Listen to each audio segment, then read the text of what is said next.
एक बार मैसेज में कंफर्म कर दीजिए कि आवाज आ रही है क्लियरली। एक बार ये बता दीजिए मुझे।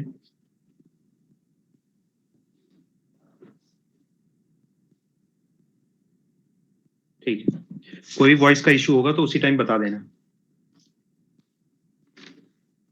ओके, ठीक है।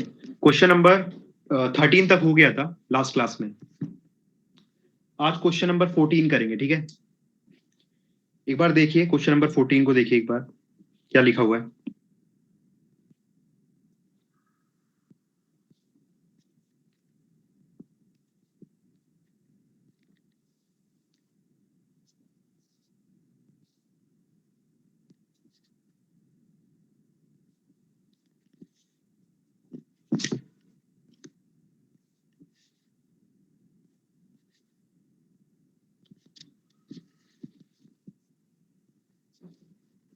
Given that 10% of A's income is equal to 15%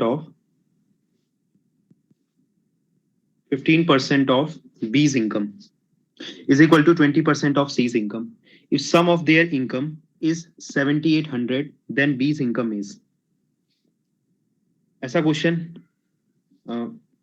last class में देखा भी है हमने। चलिए सॉल्व करते हैं इसको।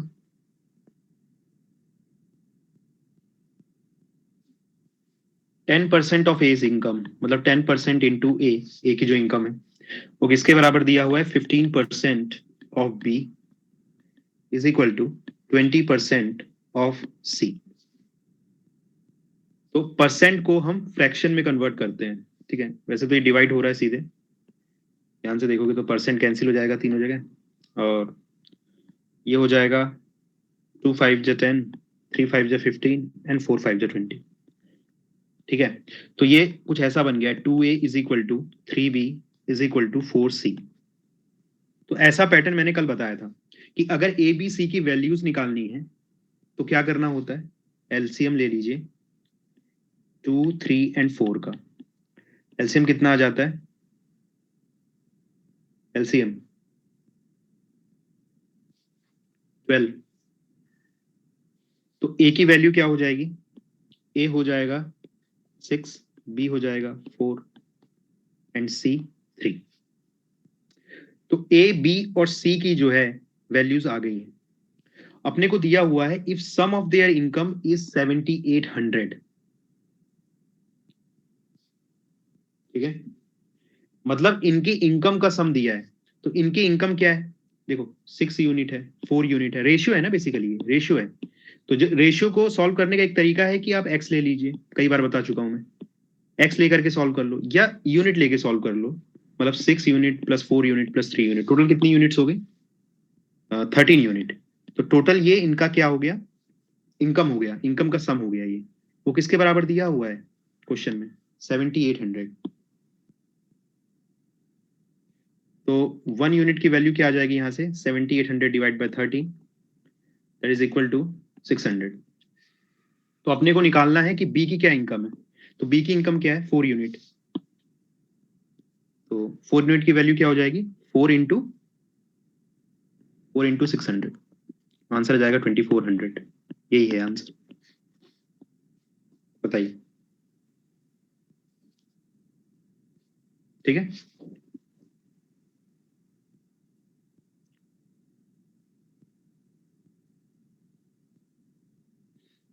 Next question.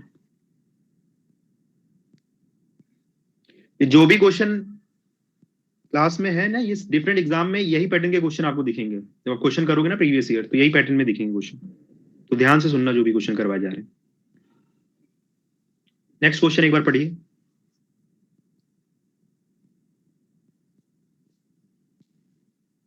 क्वेश्चन है, if Ram salary is 25% more than Shyam salary, then percentage by which Shyam salary is less than Ram salary is. बहुत ही सिंपल क्वेश्चन है,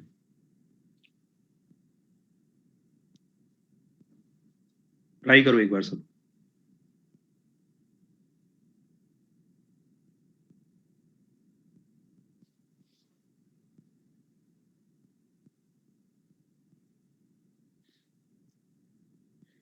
एक तो ये है कि आप श्याम की सैलरी को एक्स ले लो, जैसे अपन करते हैं मेथड वन। मेथड वन में क्या आ जाएगा कि लेट श्याम की सैलरी जो है वो एक्स है, ठीक है। तो राम की सैलरी क्या हो जाएगी, 25% मोर है, मतलब 125% हो जाएगी, ठीक है। देन परसेंटेज वाइज भी Shyam salary is less than Ram salary. फिर अब याद यहाँ पर इसको माइनस कर दो, है ना। आपको निकालना है कि श्याम की सैलरी कितना कम है with respect to Ram salary in percentage. मतलब नीचे क्या आएगा, नीचे आएगा राम की सैलरी और यहां पर आएगा डिफरेंस और यहां पर आएगा इनटू 100। ये तरीका है इसको करने का सॉल्व। तो डिफरेंस यहां से निकाल सकते हो, ठीक है। ये 125/100 है, ठीक है।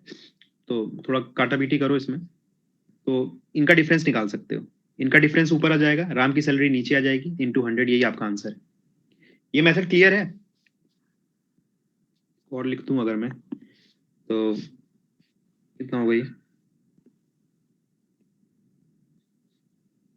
25/100, 25/5 है ना, 4/5, 5x/4। तो ये आ जाएगा 5x/4 minus x divided by x into 100%। X x cancel हो जाएगा और ये परसेंटेज आ जाएगा, ठीक है। मैं इसको सॉल्व नहीं कर रहा हूँ। सर वो 125 क्यों हुआ, बिकॉज वो 125 इसलिए हुआ ना क्योंकि राम की सैलरी 25% ज्यादा है श्याम से। तो कल बताया था ना ये कंसेप्ट कि जब भी बोलूं कि मैं कोई चीज 25% ज्यादा है मतलब वो 125%। कल बताया था 100 + 25 हो जाता है। ये क्लियर है, इसको सॉल्व कर लोगे तुम लोग। मेरा मकसद ये मेथड वन बताना नहीं, मेथड वन तो ऑलरेडी आपको पता है। हम कुछ इससे भी कुछ फास्ट कोई मेथड है तो उससे करते हैं, ठीक है। आगे नेक्स्ट मेथड बताऊं इसकी।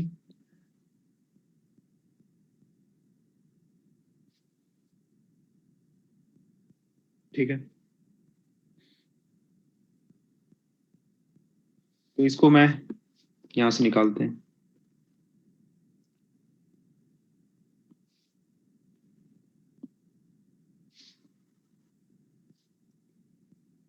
ठीक है, मेथड टू देखते हैं इसकी। देखिए क्या दिया हुआ है, राम की सैलरी जो है 25% अधिक है श्याम से। तो 25% इन फ्रैक्शन आपको पता है कि 1/4 होता है।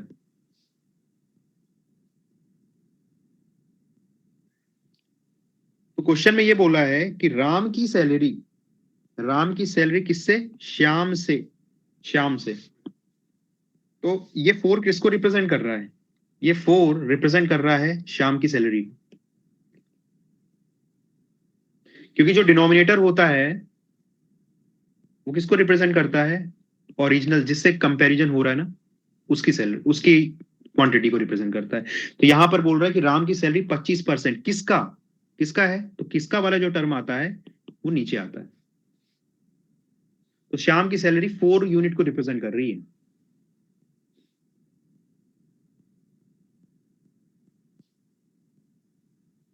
अब देखिए क्या है, राम की सैलरी 25% नहीं है, ध्यान दीजिएगा।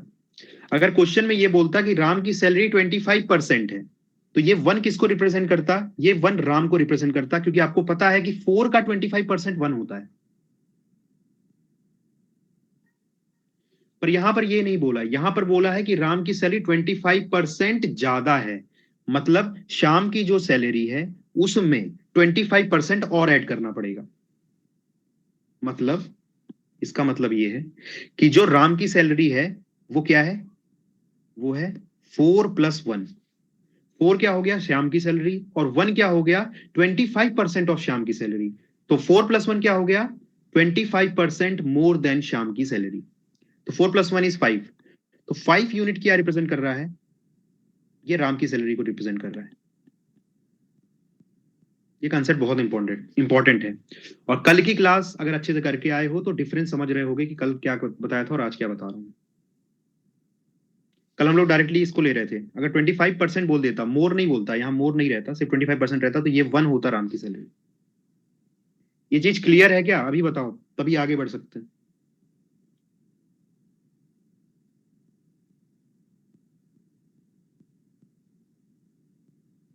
ठीक है, अगर इतना समझ में आ गया तो बस अब एक स्टेप का क्वेश्चन रह गया ये। अपने को निकालना था percentage by which Shyam salary is less than Ram salary. तो परसेंटेज निकालना है विद रिस्पेक्ट टू राम की सैलरी। तो राम की सैलरी हमने निकाली कि 5 यूनिट है और श्याम की सैलरी तो 4 यूनिट है, लेकिन हमें निकालना है कि श्याम की सैलरी कितना कम है, लेस लेस। तो इनका डिफरेंस निकालिए पहले, 5 - 4 निकालिए, कितना आएगा 1। ऊपर क्या आएगा, डिफरेंस आएगा। नीचे क्या आएगा, जिसके कंपैरिजन में परसेंटेज निकालना है, किसके कंपैरिजन में निकालना है, राम की सैलरी। यही बोल रहे हैं ना, श्याम की सैलरी कितनी कम है राम की सैलरी से। तो पहले तो आप लेस निकाल लो, तो लेस निकाल लिया, 5 - 4 1। और राम की सैलरी, तो राम की सैलरी आएगी 5। अब इसी का परसेंटेज निकालना है, 1/5 इंटू 100%। आपको याद ही है कि 1/5 क्या होता है भाई, 20% होता है। यही आंसर है, बी ऑप्शन को टिक करना है। तो मेथड 1 आपको ज्यादा सही लग रही है कि मेथड 2 ज्यादा सही लग रही है, ये बताओ।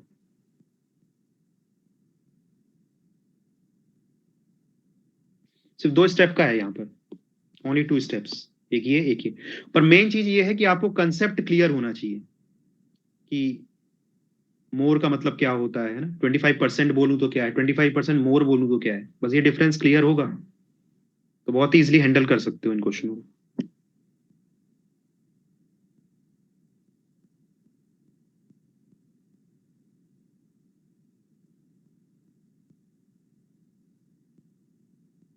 बिल्कुल, मोर बोला है तो ऐड करना है, और अगर लेस बोला है तो माइनस करेंगे। अभी लेस वाले क्वेश्चन भी करवाऊंगा, जहां पर बोलेगा कि 20% लेस, तो माइनस करेंगे। ठीक है, चलिए।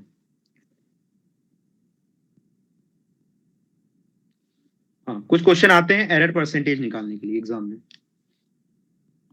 एरर परसेंटेज, तो उसका थोड़ा बता देता हूँ क्या होता है। एरर परसेंटेज,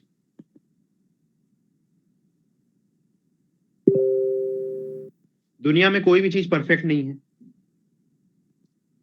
आपको पता है ना, नथिंग इज परफेक्ट। तो हर चीज से एसोसिएटेड होता है एरर। मैंने एक एग्जांपल के थ्रू बताया था कि रोलेक्स की घड़ी है और कोई नॉर्मल वॉच है 100 रुपए की, और रोलेक्स की वॉच है 25 लाख की। एक तो यही है कि बहुत सारी चीजों का डिफरेंस होता है वैसे तो फिजिकल में भी, पर मेन डिफरेंस ये है कि एक्यूरेसी, एक्यूरेसी का भी डिफरेंस होता है। एक्यूरेसी की घड़ी जो है वो एक्यूरेट कितनी है, इसके भी पैसे होते हैं वो 25 लाख में। ठीक है, तो एक्यूरेट जो चीज बहुत एक्यूरेट है उसकी वैल्यू ज्यादा है, मतलब एक्यूरेट ज्यादा है, मतलब एरर परसेंटेज है कम। एरर परसेंटेज कितना है, लेस है। समझ में आ रहा है, इन रोलेक्स वॉच। और जो 100 रुपए की घड़ी खरीदोगे उसमें एरर परसेंटेज ज्यादा रहेगा, मतलब उसकी एक्यूरेसी कम रहेगी। ये फंडा होता है। तो एरर परसेंटेज को ऐसे आप इसका एप्लीकेशन समझ सकते हो, किसी भी चीज से एरर परसेंटेज का क्या रहता है रेलेवेंस। ठीक है, ज्यादातर आपने फिजिक्स में देखा होगा, फिजिक्स की लैब में कोई भी इंस्ट्रूमेंट होता है तो उसमें एरर भी बताया जाता है कि इसमें एरर इतना है। कोई चीज है मेजर करने के लिए, उसमें बता देते हैं भाई एरर इतना है इसमें। तो जो भी, अगर मान लो आपका आंसर 25 आ रहा है, तो एरर अगर एरर प्लस माइनस के फॉर्म में रहती है जनरली, तो एरर बोलते हैं कि +-2 है उस इंस्ट्रूमेंट की। तो आपका जो आंसर आएगा जो भी आया है वो +2 भी हो सकता है और -2 भी हो सकता है। आपने किया होगा ये सब। तो ये होता है एरर का कंसेप्ट बेसिकली। ठीक है, और एरर परसेंटेज का क्या फॉर्मूला होता है, ये होता है error upon original value into 100। Error percentage का जो फॉर्मूला होता है वो होता है एरर, जो एरर आ रही है, डिवाइडेड बाय जो उसकी एक्चुअल वैल्यू है इंटू 100। ये ध्यान रखना।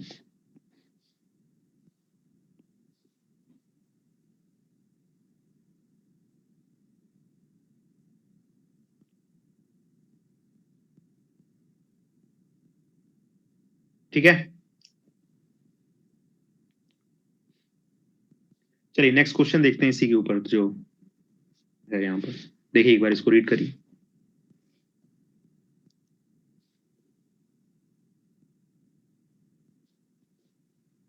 An interval of 3 hours 40 minutes is wrongly estimated as 3 hours 45.5 minutes error percentage is, हमें एरर परसेंटेज निकालना है।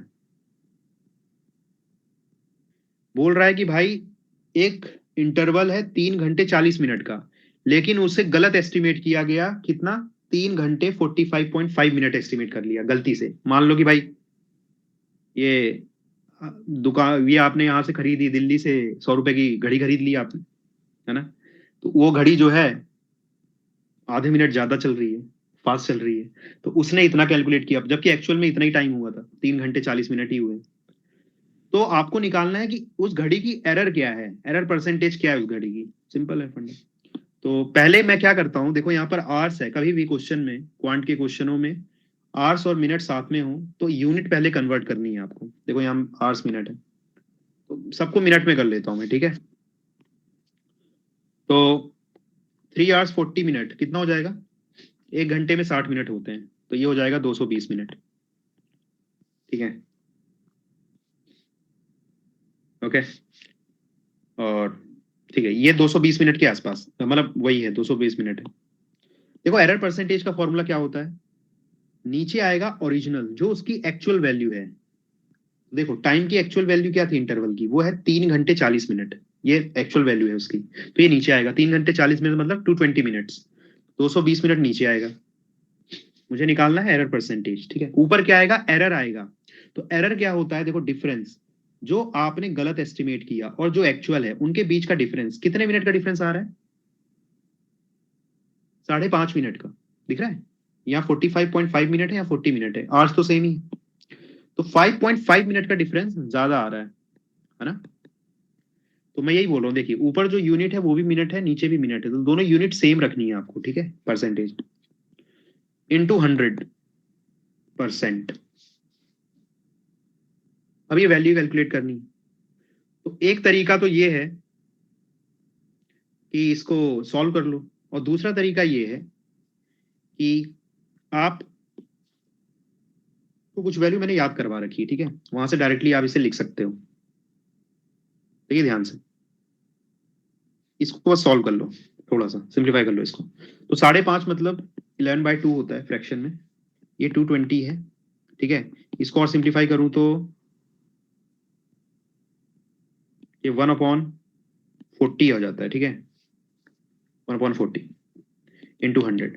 और 1/40 का आपको परसेंटेज में याद ही है कि 2.5% होता है, ठीक है। तो बस यही आपका आंसर है, 2.5% सी।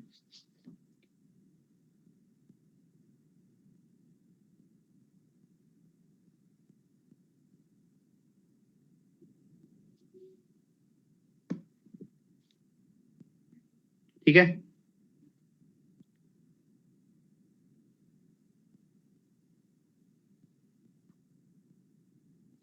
यहां तक किसी को कोई डाउट तो नहीं है।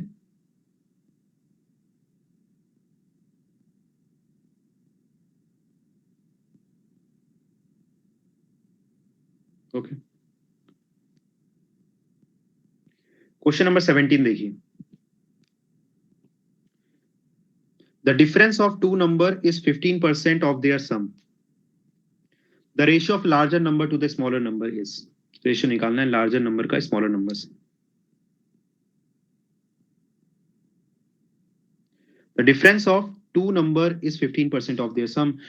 एक्चुअल मेथड से करोगे तो ऐसे कर सकते हो, मेथड 1 है, the difference of two number is 15% of their sum, the ratio of the larger number. तो मान लो कि वो दो नंबर हैं, ए और बी, दो नंबर है। तो क्वेश्चन में बोला है कि उनका डिफरेंस 15% है उनके सम के, ठीक है। इसको सॉल्व करो, ए माइनस बी 15% कितना हो जाएगा, 15/100, that is equal to 3/20, a plus b, ठीक है। फिर ए को एक साइड लाओ, बी को दूसरी साइड लाना पड़ेगा, ठीक है। Ratio of larger number to the smaller number find out करना। तो 20a minus 20b is equal to 3a plus 3b, और ये हो जाएगा 17a is equal to 23b। a by b के आ गया 17/23 आ गया। सही है, यहाँ पे कुछ गड़बड़ तो नहीं है।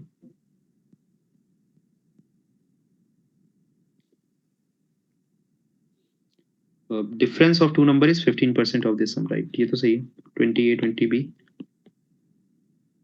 17A 23B, आई थिंक सही है ना? A upon B is 23/7, 70/23। तो हमें निकालना है कि भाई ratio of the larger number to the smaller number. तो दिख रहा है भाई, ए अगर 17 है, सॉरी, ए अगर 17 है, बी 23 है, तो लार्जर कौन है सर? बी है। बी 23 यूनिट्स है, ए 17 यूनिट्स। तो लार्जर का स्मॉलर से रेशियो क्या आ जाएगा? तो लार्जर बी है, स्मॉलर ए है, तो 23/17 आएगा। तो ए ऑप्शन हो जाएगा इसका आंसर, ठीक है? क्योंकि लार्जर देखिए कौन है, बी है ना, 23 है बी, तो बी अपॉन ए निकालना है बेसिकली। तो इसका उल्टा कर दो, 23/17। ये मेथड 1 क्लियर है?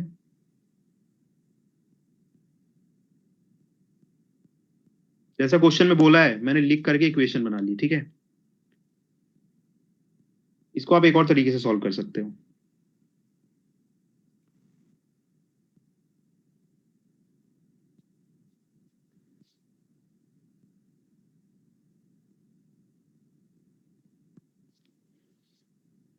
इसको आप एक और तरीके से सॉल्व कर सकते हैं। मेथड 2 ये बोल रहा है कि भाई the difference of two number is 15% of their sum. तो पहले तो 15% का फ्रैक्शन में कैसे निकालते हैं वो देख लो। अभी मैंने यूज कर लिया था वैसे डायरेक्ट। 15% को कैलकुलेट करने की जरूरत बिल्कुल भी नहीं है। मैंने आपको बताया 5% की, आपको पता है कितना होता है? ये 15% क्या होगा? 3 × 5% ही तो होगा। एंड 5% इज 1/20, तो 3 × 1/20 ये हो जाएगा 3/20। बस ऐसे डायरेक्टली आप लिख सकते हो 15% को 3/20। कुछ भी कैलकुलेट करने की आवश्यकता यहाँ नहीं है। तो क्वेश्चन में ये बोल रहे हैं भाई साहब कि a minus b is the difference of two number a minus b है, उनका सम क्या है? a plus b. तो डिफरेंस जो दो नंबर का है वो 15% ऑफ देयर सम है। मतलब देखो ध्यान से, ये जो 15% है जिसका फ्रैक्शन में वैल्यू आती है 3/20, इसमें 20 किसको रिप्रेजेंट कर रहा है? नीचे डिनोमिनेटर रिप्रेजेंट कर रहा है जिससे कंपेयर हो रहा है। देखो यहाँ पर difference of two number is 15% of their sum, मतलब ये जो डिनोमिनेटर है ना वो सम को रिप्रेजेंट कर रहा है। सम मतलब a प्लस बी को रिप्रेजेंट कर रहा है। और इसका 15% जो कि 3 है वो किसको रिप्रेजेंट कर रहा है? डिफरेंस को रिप्रेजेंट कर रहा है। ये डिफरेंस हो गया। इसका कहने का मतलब ये है कि भाई डिफरेंस की वैल्यू है 3 और सम की वैल्यू है 20। Difference is 3, some is 20।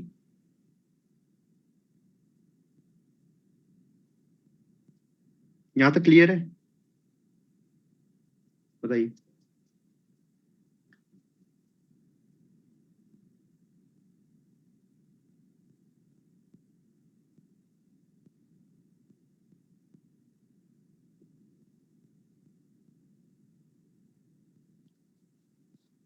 Three और 20 निकाला है।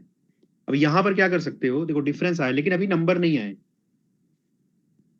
अगर जो मैंने आपको मेथड बताई है भाई, परसेंटेज को फ्रैक्शन लिख लो, फ्रैक्शन से डायरेक्टली वैल्यू निकाल लो, तो यहाँ पर भी क्या आ रहा है? डिफरेंस आ रहा है और सम आ रहा है।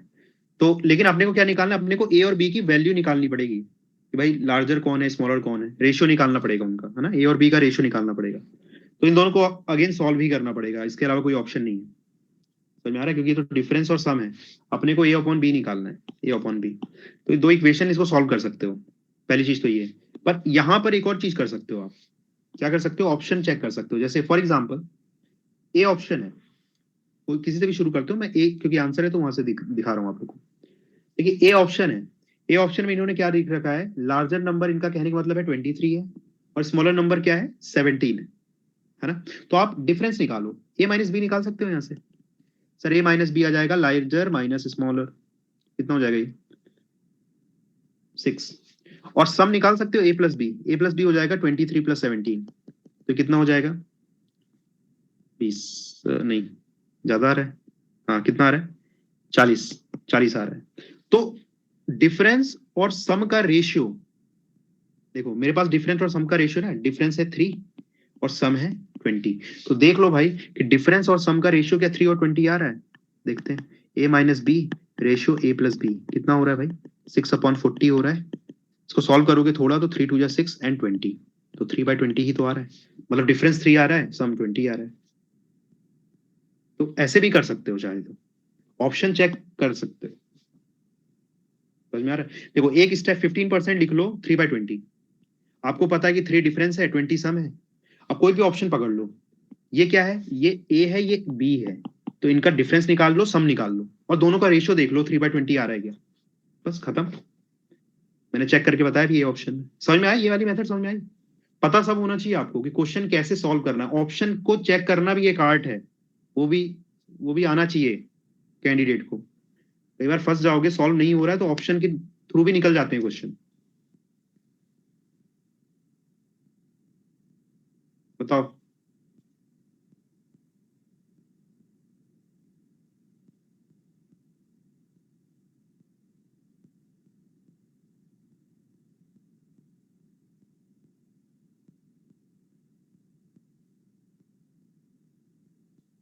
कोई डाउट है तो टाइप करना मेरे को, क्योंकि आवाज आ नहीं रही है, ठीक है। मैं ईयरफोन नहीं लगाया हुआ है मैंने, हेडफोन। कोई डाउट होगा तो मैसेज में लिखना, ठीक है। चलिए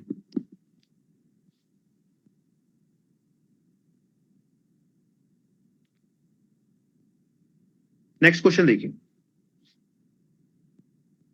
किसी भी क्वेश्चन में डाउट है तो एक बार वापस से आप, जब ये, हाँ ऑप्शन बी चेक करना है।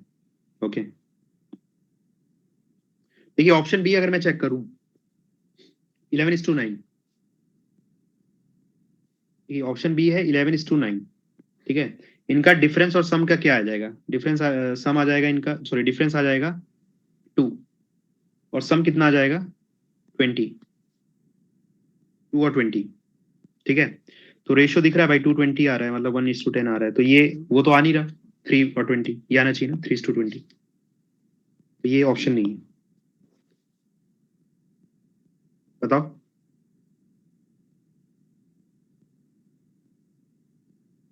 ठीक है, चलिए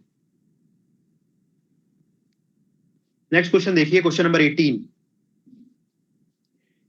A has twice as much money as that of B, and B has 50% more money than that of C. If the average, अब देखिए ये क्वेश्चन जो है एवरेज और परसेंटेज दोनों को मिक्स किया गया है इसमें, तो एक बार ध्यान पूर्वक पढ़ो। आई थिंक क्लियर ही है, सब कुछ साफ साफ लिखा हुआ है, मैं एक बार पढ़ दे रहा हूँ और आप लोग थोड़ा इसको सोचो इसके ऊपर। A has twice as much money as that of B, and B has 15% more money that of C. If the average money of all of them is rupees 110, then the money which A has is, A के पास कितना money?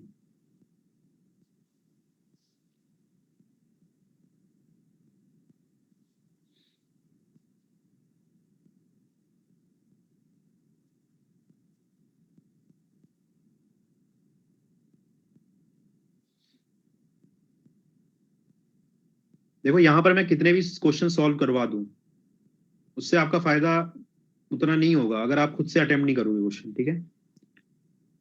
खुद से भी try करना है। Concept सारे बता दिए गए हैं आपको परसेंटेज टॉपिक में, कुछ भी एडिशनल चीज बताने की नहीं है।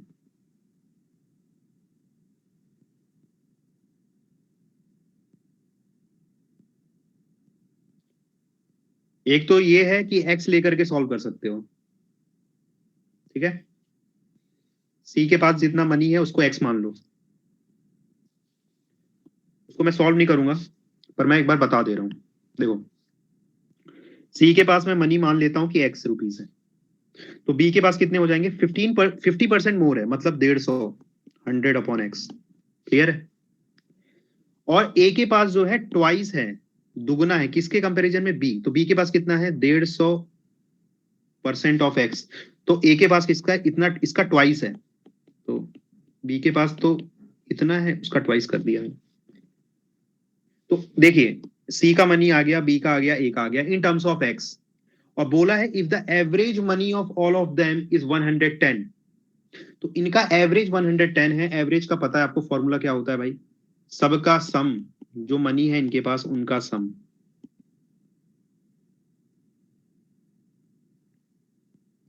और एवरेज टॉपिक में बहुत सारी मेथड भी बताई थी, पर उतना अभी नहीं कर रहा हूं मैं, सिंपली बता रहा हूँ, डिवाइड बाय 3। ये क्या दिया हुआ है, ये इन्होंने दे रखा है, 110, क्योंकि भाई आम जिंदगी है, ये है आम जिंदगी, ठीक है, आम जिंदगी है ये, मतलब ऐसे ही करते हैं, 90% बच्चे ऐसे ही सॉल्व करते हैं, ठीक है। यहां से निकाल लोगे आप x, बात क्लियर हो रही है? तो x निकाला तो भाई x आया है c का, c के पास कितना मनी है वो आ गया, लेकिन आपको c का मनी नहीं निकालना है, आपको निकालना है a का मनी। तो a के पास कितना है भाई साहब, फिर आपको कैलकुलेट करना पड़ेगा, a के पास है 2 इंटू 150 x अपॉन 100, तो x आ चुका है, तो a का पैसा भी निकाल सकते हो। ये मेथड क्लियर है आप लोगों को? बताइए, ऐसे करते हैं लोग सॉल्व।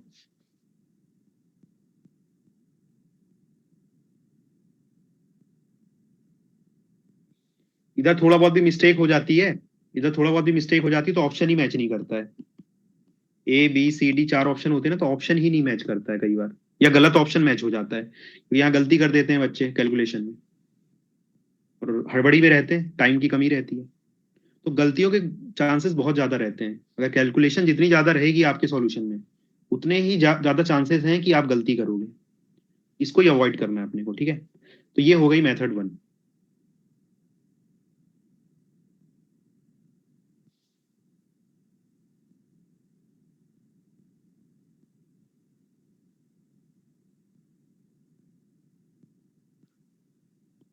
अब देखते हैं मेथड 2,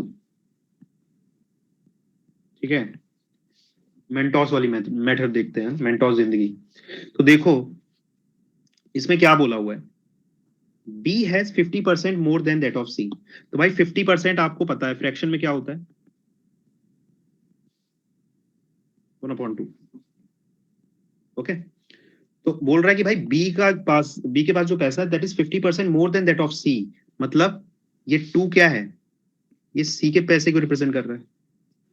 और B का कितना है, B का है भाई 50% मोर है, तो मैंने बताया जब मोर आ रहा हो तो आंसर होता है बेटा 2 + 1, 3।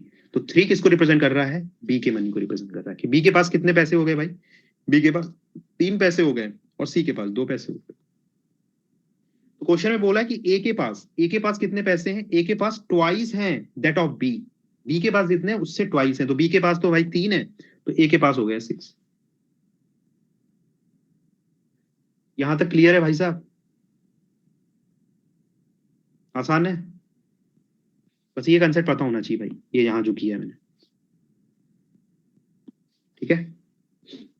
अब देखिए, अब इन्होंने बोला कि एवरेज, एवरेज कितना दे रखा है इन्होंने, 110, तो एवरेज निकाल लो इनका, 6 3 9 9 10 11 11, 11/3 जो है उसकी वैल्यू दे रखी है 110, मतलब 11/3 की वैल्यू क्या है 110, मतलब एक यूनिट की वैल्यू क्या हो जाएगी, ये कितना आ रहा है 30, मतलब एक यूनिट की वैल्यू 30 है। अपने को क्या निकालना है, अपने को निकालना है कि ए के पास कितना पैसा है, तो भाई ए के पास 6 यूनिट पैसा है, तो 6 यूनिट की वैल्यू कितनी हो जाएगी, इंटू 30 कर दो इसमें, 180 रुपीज, ये आपका आंसर हो गया। इसमें ज्यादा से ज्यादा 10 सेकंड लगेंगे ये सब करने में। बताओ कुछ गलत बोल रहा हूं तुम?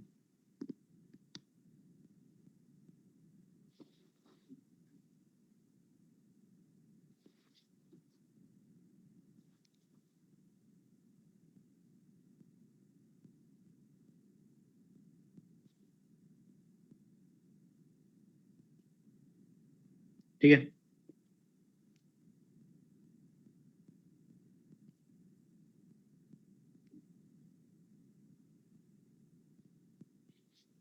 चलो ये क्वेश्चन करो, यूपीएससी 2019 का क्वेश्चन है ये।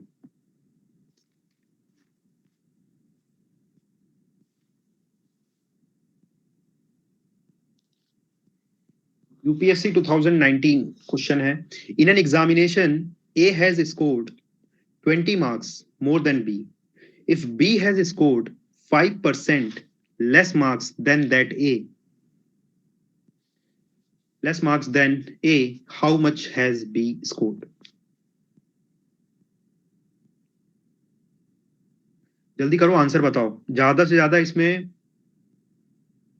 20 सेकंड लगने चाहिए ज्यादा से ज्यादा, ठीक है, उससे ज्यादा का क्वेश्चन ही नहीं है।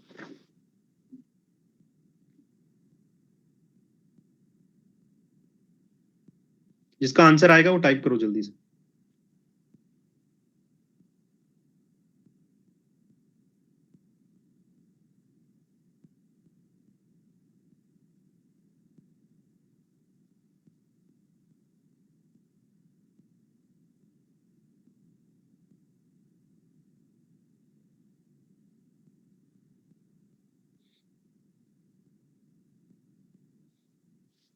जैसा मेथड हमने क्लास में बताई है आपको, वैसे करोगे तो हो जाएगा जल्दी, ठीक है। एक्स वगैरह लेकर के नहीं करना है।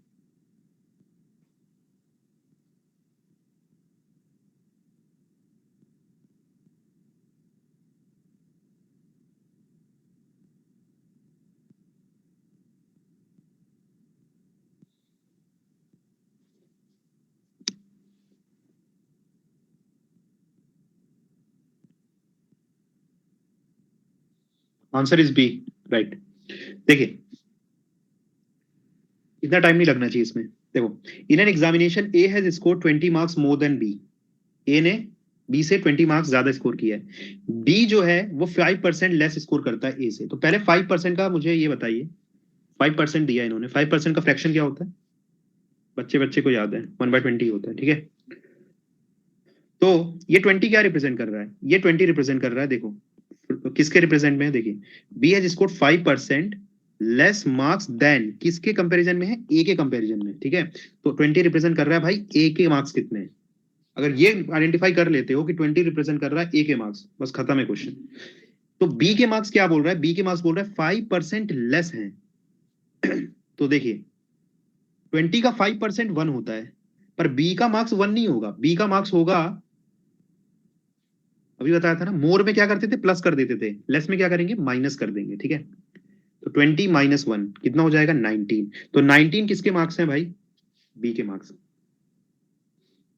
तो ए के मार्क्स है 20, बी के मार्क्स है 19, और क्वेश्चन में ये बोला है कि A has score 20 marks more than B. तो ए और बी का जो डिफरेंस है ना, वो 20 मार्क्स का है। तो ए का देखो, ए है 20, बी है 19, इनका डिफरेंस कितना हो गया? 1 यूनिट का डिफरेंस आया। तो ये 1 यूनिट किसको रिप्रेजेंट कर रहा है? डिफरेंस देखो, यही है ना, ए 20 मार्क्स ज्यादा स्कोर कर रहा है, मतलब जो इनका डिफरेंस है ना, वो 20 मार्क्स को रिप्रेजेंट कर रहा है। तो 1 यूनिट की वैल्यू क्या आ गई है? 20 मार्क्स। हमें क्या कैलकुलेट करना है? How much B has scored. B का क्या है भाई आंसर? 19 यूनिट्स है। तो बी के मार्क्स हो गए भाई 19 इंटू 20, दैट इज 380। ये आंसर आ गया। इतना ऐसा ही क्वेश्चन था भाई।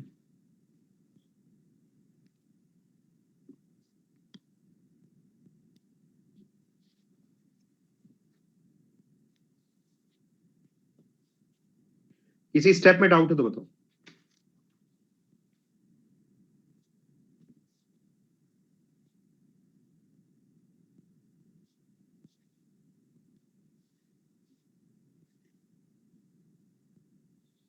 कोई डाउट है क्या?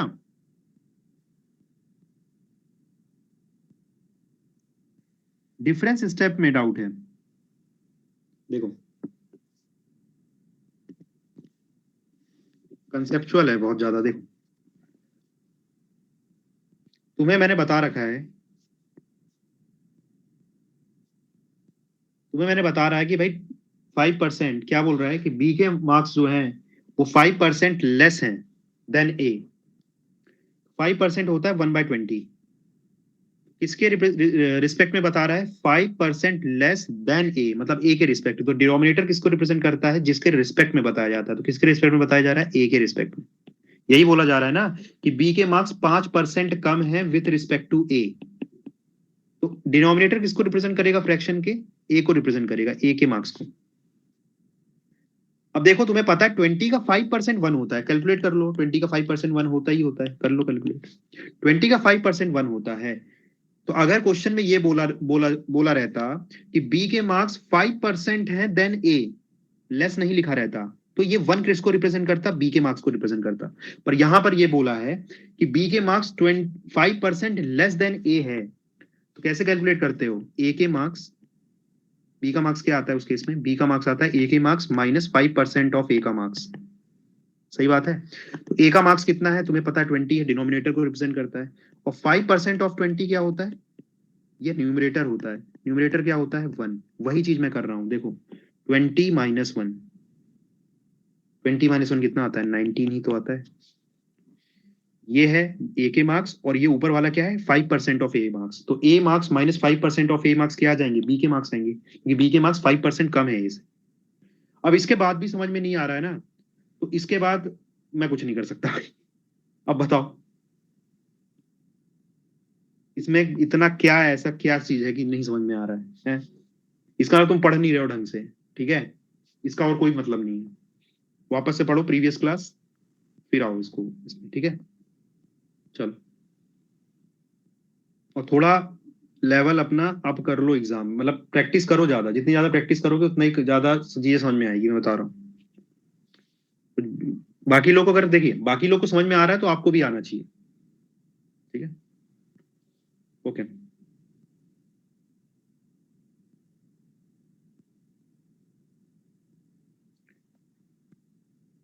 अब एक कंसेप्ट है, ठीक है, बहुत इंपॉर्टेंट कंसेप्ट है जो मैं यहाँ पर बताना चाहता हूँ, ध्यान से सुनना।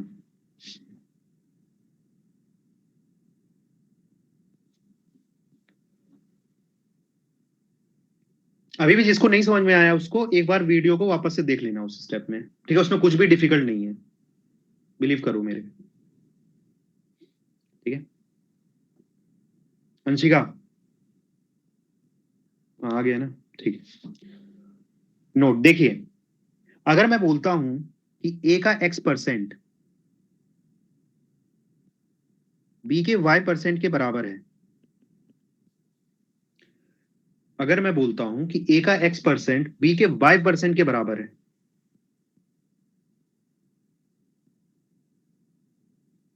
तो मैं यहां से ये लिख सकता हूं a/b = y/x। ये मैं लिख सकता हूं क्या? ये कैसे लिखा सर आपने? परसेंट से परसेंट कैंसिल हो गया, खत्म। तो ए को, बी को यहां नीचे ले आया और एक्स को इधर साइड ले आया। a/b = y/x मैं लिख सकता हूं। इसका मतलब क्या है? इसका मतलब ये है कि ratio of A and B किसके बराबर होता है? रेशियो ऑफ 20% एंड एस%। मतलब इनवर्स होता है। a/b का जो रेशियो होता है वो होता है उनके परसेंटेज का रेशियो का इनवर्स, क्योंकि y किसको रिप्रेजेंट कर रहा है? y b के परसेंटेज को रिप्रेजेंट कर रहा है, और x किसको रिप्रेजेंट कर रहा है? a के परसेंटेज को रिप्रेजेंट कर रहा है। ये चीज क्लियर है? ये चीज कब वैलिड होती है? जब ऐसी इक्वेशन बन रही हो कि a का percentage is equal to b का परसेंटेज। अब ये कहां बनता है केसेस? अभी क्वेश्चन देखेंगे हम इसको। ये मेथड क्लियर है ना? इसमें कुछ भी नहीं है, इक्वेशंस को मैंने थोड़ा बहुत अरेंज किया है बस। तो ये अगर रिजल्ट आपको पता है तो यहां पर, यहां से भी क्वेश्चन आते हैं एग्जाम में, इस कंसेप्ट के ऊपर क्वेश्चन आते हैं एग्जाम में, ठीक है? तो अगर ये आपको कंसेप्ट क्लियर है ना, तो जल्दी कर पाओगे उन क्वेश्चनों को।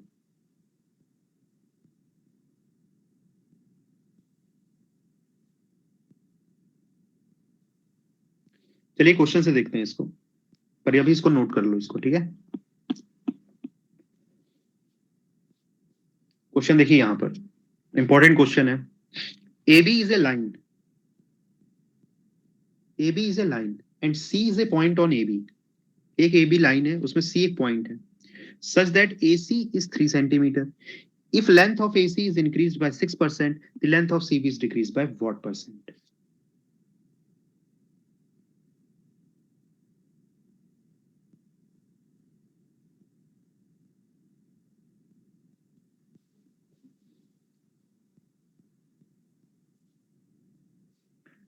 तो देखिए मैं इसको समझाऊं, अगर ए बी एक लाइन है, ए बी एक लाइन है, इसमें सी एक कोई पॉइंट है, सी, ठीक है? सी मान लो यहां पर है। तो ये क्या करते हैं? C is A point such that A C is 3 centimetre. A C जो है वो कितना है? 3 सेंटीमीटर है इसकी लेंथ। अब ये क्या कर रहे हैं भाई? ये सी पॉइंट को मूव कर रहे हैं आगे, सी पॉइंट को आगे मूव कर रहे हैं ये, जिसके कारण क्या हो रहा है? एसी की लेंथ बढ़ जाएगी, है ना? अगर मैं सी को थोड़ा आगे शिफ्ट कर देता हूं, ठीक है, तो क्या हो जाएगा? एसी की लेंथ तो बढ़ गई। तो यही बता रहे हैं वो कि if length of AC is increase by 6%, कितने से ये लेंथ बढ़ाई इन्होंने? सी की डिस्टेंस कितने से बढ़ाया? सी की लेंथ कितने से बढ़ा दी? Sorry, if length of AC is increase by 6%, मतलब एसी की लेंथ कितने से इंक्रीज कर दी इन्होंने? 6% से इंक्रीज कर दी। तो अब ये पूछ रहे हैं the length of CB is decrease by what percentage. देखो ध्यान से, अगर मैं एसी पहले यहां था, ये था एसी, अगर मैं एसी को बढ़ा दिया, एसी को ये कर दिया, तो सीबी पहले कहां था सीबी? सर पहले सीबी ये था, दिख रहा है? अभी सीबी कम हो जाएगा ना भाई, सीबी कम हो जाएगा। तो कहने का मतलब ये है कि अगर एसी को मैं इंक्रीज करूंगा तो सीबी कम होगा। क्या ये स्टेटमेंट सही है? क्योंकि सी पॉइंट इनके बीच में ही है, तो अगर मैं एसी को बढ़ाऊंगा तो बीसी जो है वो कम होगा। जल्दी तो,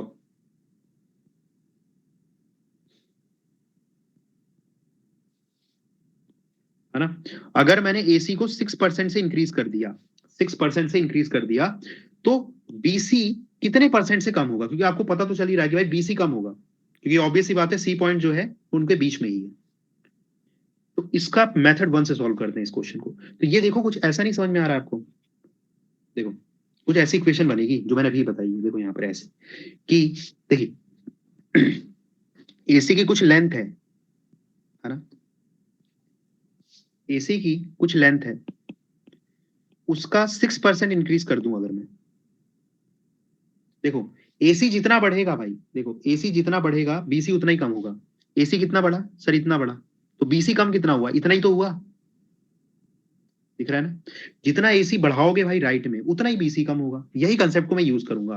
देखो ध्यान से, एसी जो है, एसी को आप क्या कर रहे हो,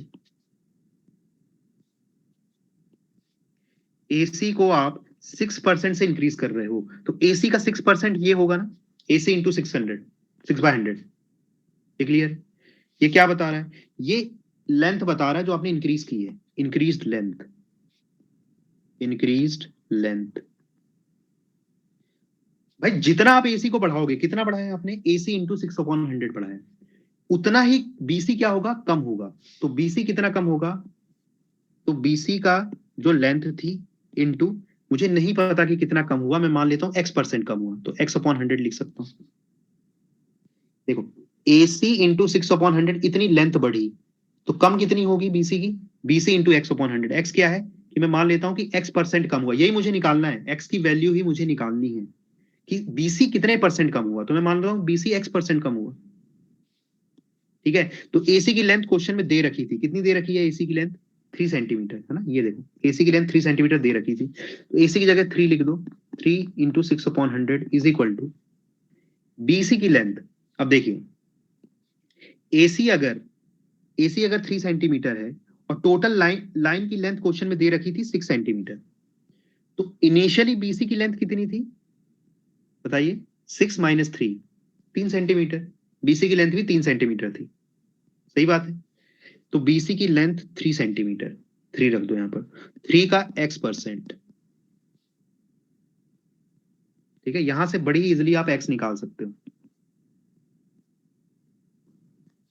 और ये x क्या देगा? x देगा कि बीसी की लेंथ कितना कम हुई। फंडा सिंपल है, एसी की लेंथ कितना बड़ी है? एसी इंटू 6%, क्वेश्चन में दिया 6% से बड़ी है, तो न्यू लेंथ इंक्रीज कितना हो जाएगा? न्यू लेंथ नहीं, इंक्रीज कितना हो जाएगा? एसी इंटू 6/100 इंक्रीज हो जाएगा। तो जितना बढ़ेगा उतना ही कम होगा। तो बीसी की लेंथ जो भी थी उसका x% कम हुआ मैंने मान लिया, तो बीसी इंटू x/100 किसके बराबर होगा? जितना बढ़ा। ये चीज समझ में आ रही कि नहीं आ रही? जल्दी बताओ, थोड़ा समझने में दिक्कत हो सकती है कुछ लोगों को। जितना एसी बढ़ा है उतना ही बीसी कम हुआ है, तो बीसी का x% is equal to AC का 6%। x% निकालना है भाई, कम कितना हुआ है। x की वैल्यू यहां से निकल गई आसानी से।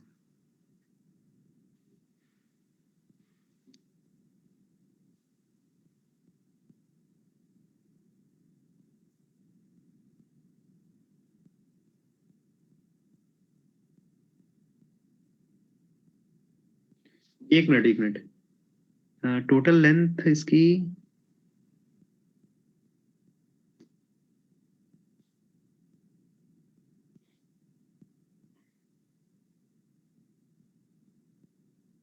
नहीं टोटल लेंथ नहीं दी हुई है ना यहाँ पर। एक मिनट, टोटल लेंथ नहीं दी हुई है सर। अब एबी की लेंथ गिवन नहीं है, बिल्कुल बिल्कुल, एबी की लेंथ नहीं दी है, रुको।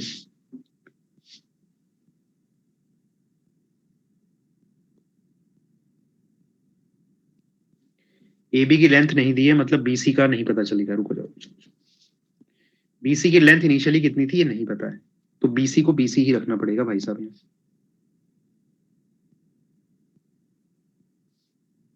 एक मिनट,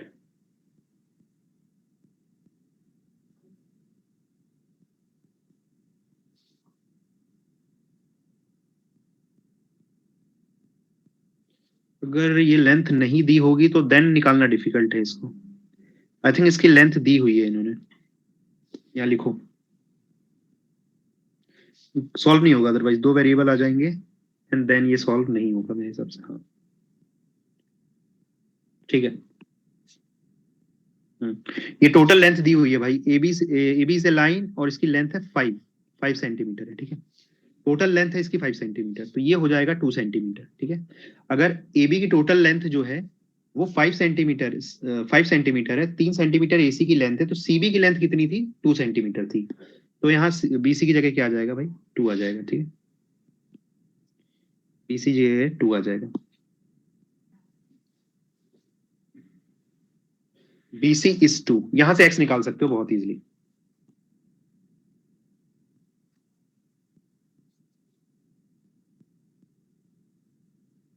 बात समझ में आ रही है? तो कंसेप्ट वही है भाई, कि कोई चीज जितने से बढ़ रही है और दूसरी चीज उतने से ही कम हो रही है और दोनों की वैल्यू सेम है, वही चीज किया मैंने। जितनी बढ़ रहा है उतना ही ये कम होगा, बस यही कंसेप्ट लगाया, ठीक है। और जो मैंने यहाँ कंसेप्ट बताया था वो यही है, देखिए।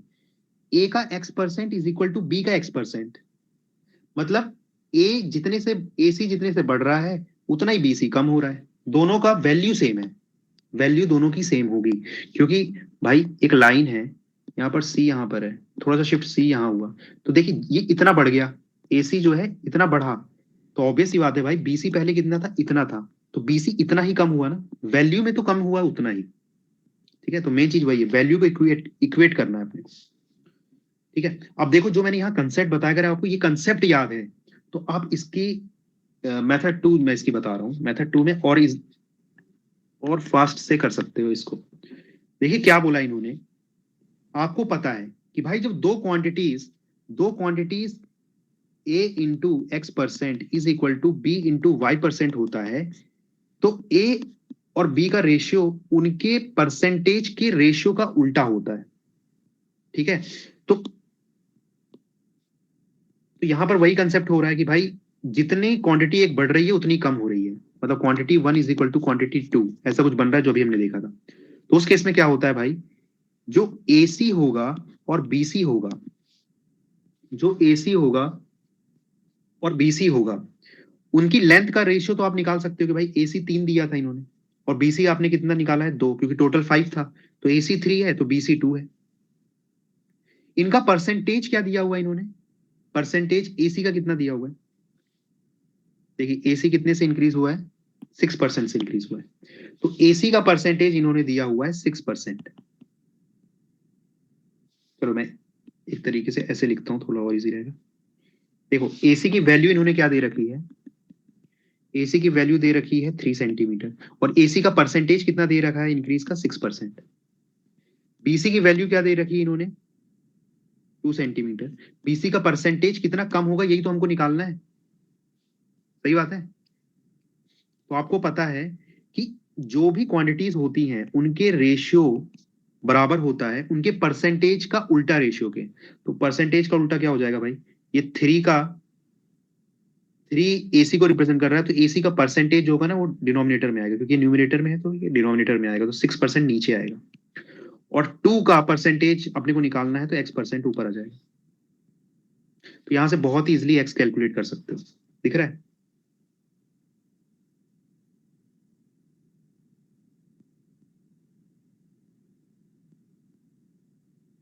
वही कंसेप्ट है कि भाई दो वैल्यूज अगर बराबर हैं, दो वैल्यू के परसेंटेज बराबर है, तो उन वैल्यूज का रेशियो उनके परसेंटेज का इन्वर्स होता है। ये याद कर सकते हो रिजल्ट, ये बहुत जगह हेल्पफुल होता है क्योंकि डायरेक्टली ऐसे क्वेश्चन एग्जाम में आते हैं, ठीक है।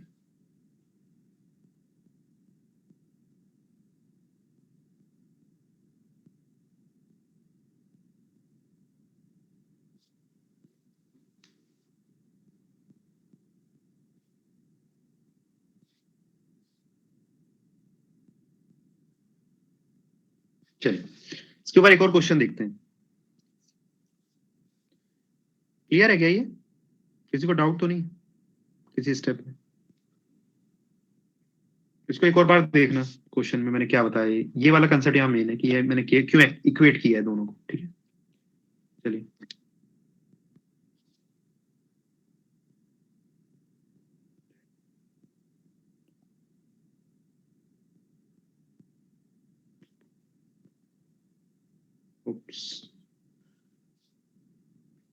चलिए, if 120% of A is equal to 80% of B, वही कंसेप्ट है। देखिए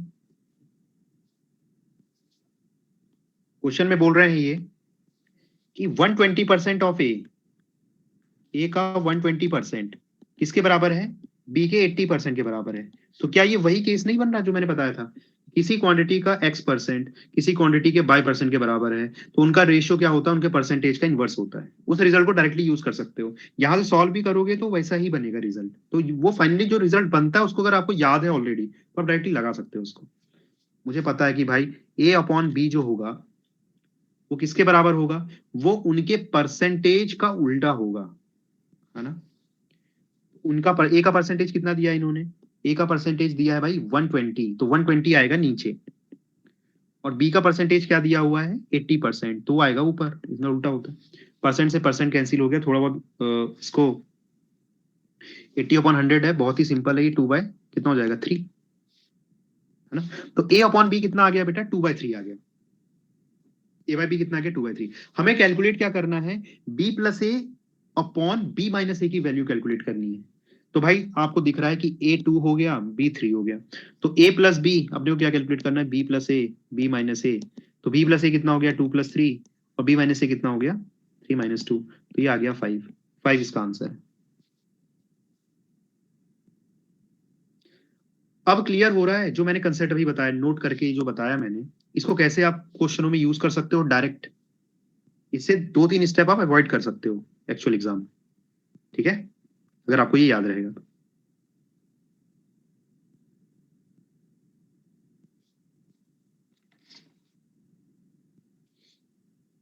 ठीक है,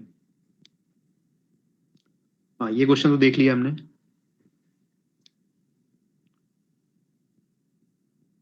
चलिए अब नेक्स्ट टाइप के क्वेश्चन देखते हैं।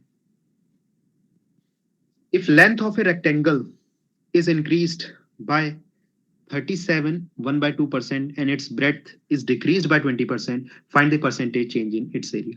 अब देखिए ये क्या है, परसेंटेज और मेंसुरेशन जो टॉपिक है उनको लिंक करके क्वेश्चन बनाए जाते हैं कुछ। तो इनके लिए कुछ फॉर्मूले ही होते हैं भाई, एरिया का फॉर्मूला, वॉल्यूम का फॉर्मूला आप सबको याद होना चाहिए। अभी खैर हम वो पढ़ेंगे बाद में, पर वो आपको याद भी होना चाहिए, वो बहुत बड़ी कोई चीज नहीं है। ठीक है, वो सब आप लोग 10th से पहले सब कुछ पढ़ चुके हो। ठीक है, तो ये जरूरी नहीं है कि जब वो टॉपिक में पढ़ाऊंगा तभी वो इसको इन क्वेश्चनों को हम वहीं डिस्कस करें, ऐसा नहीं होगा। ठीक है, बहुत सिंपल है भाई। रेक्टेंगल का एरिया का फॉर्मूला तो बच्चे बच्चे को पता है, किसी से भी पूछ लो। ठीक है, तो वही है कंसेप्ट यहाँ पर। अब देखिए इन क्वेश्चनों को कैसे सॉल्व करना है। एक तरीका है कि आप एक्स और वाई ले लो, मेथड 1। भाई लेंथ जो है, रेक्टेंगल होता है, देखिए रेक्टेंगल ऐसा कुछ दिखता है। उनके लिए बता रहा हूं जिन्होंने आज तक कभी रेक्टेंगल देखा ही नहीं। ठीक है, तो ऐसा कुछ दिखता है भाई रेक्टेंगल ये। तो कुछ लेंथ होती है, कुछ ब्रेड्थ होती है। तो मैं मान लेता हूं कि भाई लेंथ जो है L है, ब्रेड्थ B है। फिर क्या करूंगा? न्यू लेंथ मेरे को निकालनी है, तो न्यू लेंथ कितनी हो जाएगी? 37 1/2% इंक्रीज है, तो न्यू लेंथ क्या हो जाएगी? New length is equal to 100 plus 37 1/2%, 100 plus 37 1/2% into L, क्योंकि मोर हो रहा है ना, इंक्रीज हो रहा है। तो न्यू लेंथ कितनी हो जाएगी? 37 1/2% नहीं होगी, 100 प्लस 37 1/2%। और न्यू ब्रेड्थ कितनी हो जाएगी? भाई ब्रेड्थ जो है वो डिक्रीज हो रही है, तो न्यू ब्रेड्थ कितनी हो जाएगी? 100 माइनस कितनी डिक्रीज हो रही है? 20% इंटू बी। तो नई लेंथ आ गई, नई ब्रेड्थ आ गई। अब क्या करोगे? New length and new breadth. अब क्या है भाई? तो न्यू एरिया निकाल लो। न्यू एरिया क्या आ जाएगा? एरिया का फॉर्मूला होता है रेक्टेंगल का लेंथ इंटू ब्रेड्थ। तो नई लेंथ इंटू नई ब्रेड्थ, तो नई लेंथ कितनी आ रही है भाई? 100 plus 37 1/2% into L into breadth कितनी आ गई 100 - 20 कितना 80%, 80% इंटू बी। ये न्यू एरिया है। और पुराना एरिया कितना है, ओरिजिनल एरिया कितना है? ओरिजिनल एरिया है, क्योंकि जब लेंथ इसकी L थी, हमने L माना था और ब्रेथ B माना था, तब एरिया क्या था इसका? तब एरिया था भाई इसकी जो भी लेंथ थी जो कि L थी और जो ब्रेथ थी वो B थी। तो original area L into B है, और इंक्रीज डिक्रीज होने के बाद जो एरिया नया आया है वो ये आया है। तो आपको निकालना है परसेंटेज चेंज इन एरिया। तो परसेंटेज चेंज का फॉर्मूला क्या होता है? वो होता है कि भाई कितना चेंज हुआ, चेंज डिवाइडेड बाय ओरिजिनल। हमेशा डिनोमिनेटर में क्या आता है? ओरिजिनल आता है, ठीक है। चाहे एरर का फॉर्मूला देख लो, चाहे कोई भी फॉर्मूला देख लो, ओरिजिनल डिनोमिनेटर में इंटू 100%। तो चेंज निकालना है, तो चेंज कैसे निकालोगे भाई? न्यू एरिया ये रहा, ओल्ड एरिया ये रहा, इन दोनों को माइनस कर दो तो चेंज आ जाएगा। ओरिजिनल क्या है भाई? ओरिजिनल L इंटू बी है। तो देख लो यहाँ पर ऊपर भी L है और B है, नीचे भी L और B है, दोनों कैंसिल हो जाएंगे, ठीक है। इसको सॉल्व कर लोगे आप लोग, बताइए सॉल्व कर सकते हैं इसको? ऐसे कर लोगे सॉल्व? ये इसकी एक्चुअल मेथड है। बड़ी आराम आराम से, अगर पेपर में टाइम ज्यादा हो रहा है तो ये क्वेश्चन उठा लो और बढ़िया आराम आराम से न्यू लेंथ लिखो, न्यू ब्रेथ लिखो, ऐसे आराम आराम से करते जाओ, ठीक है। जब एक ही क्वेश्चन मिला है, पूरे 2 घंटे में एक ही क्वेश्चन करना हो तो। पर ऐसा होता नहीं ना एग्जाम में, तो इसकी हम एक्चुअल मेथड देखेंगे, इसको कैसे सॉल्व करना है एग्जाम में, ठीक है।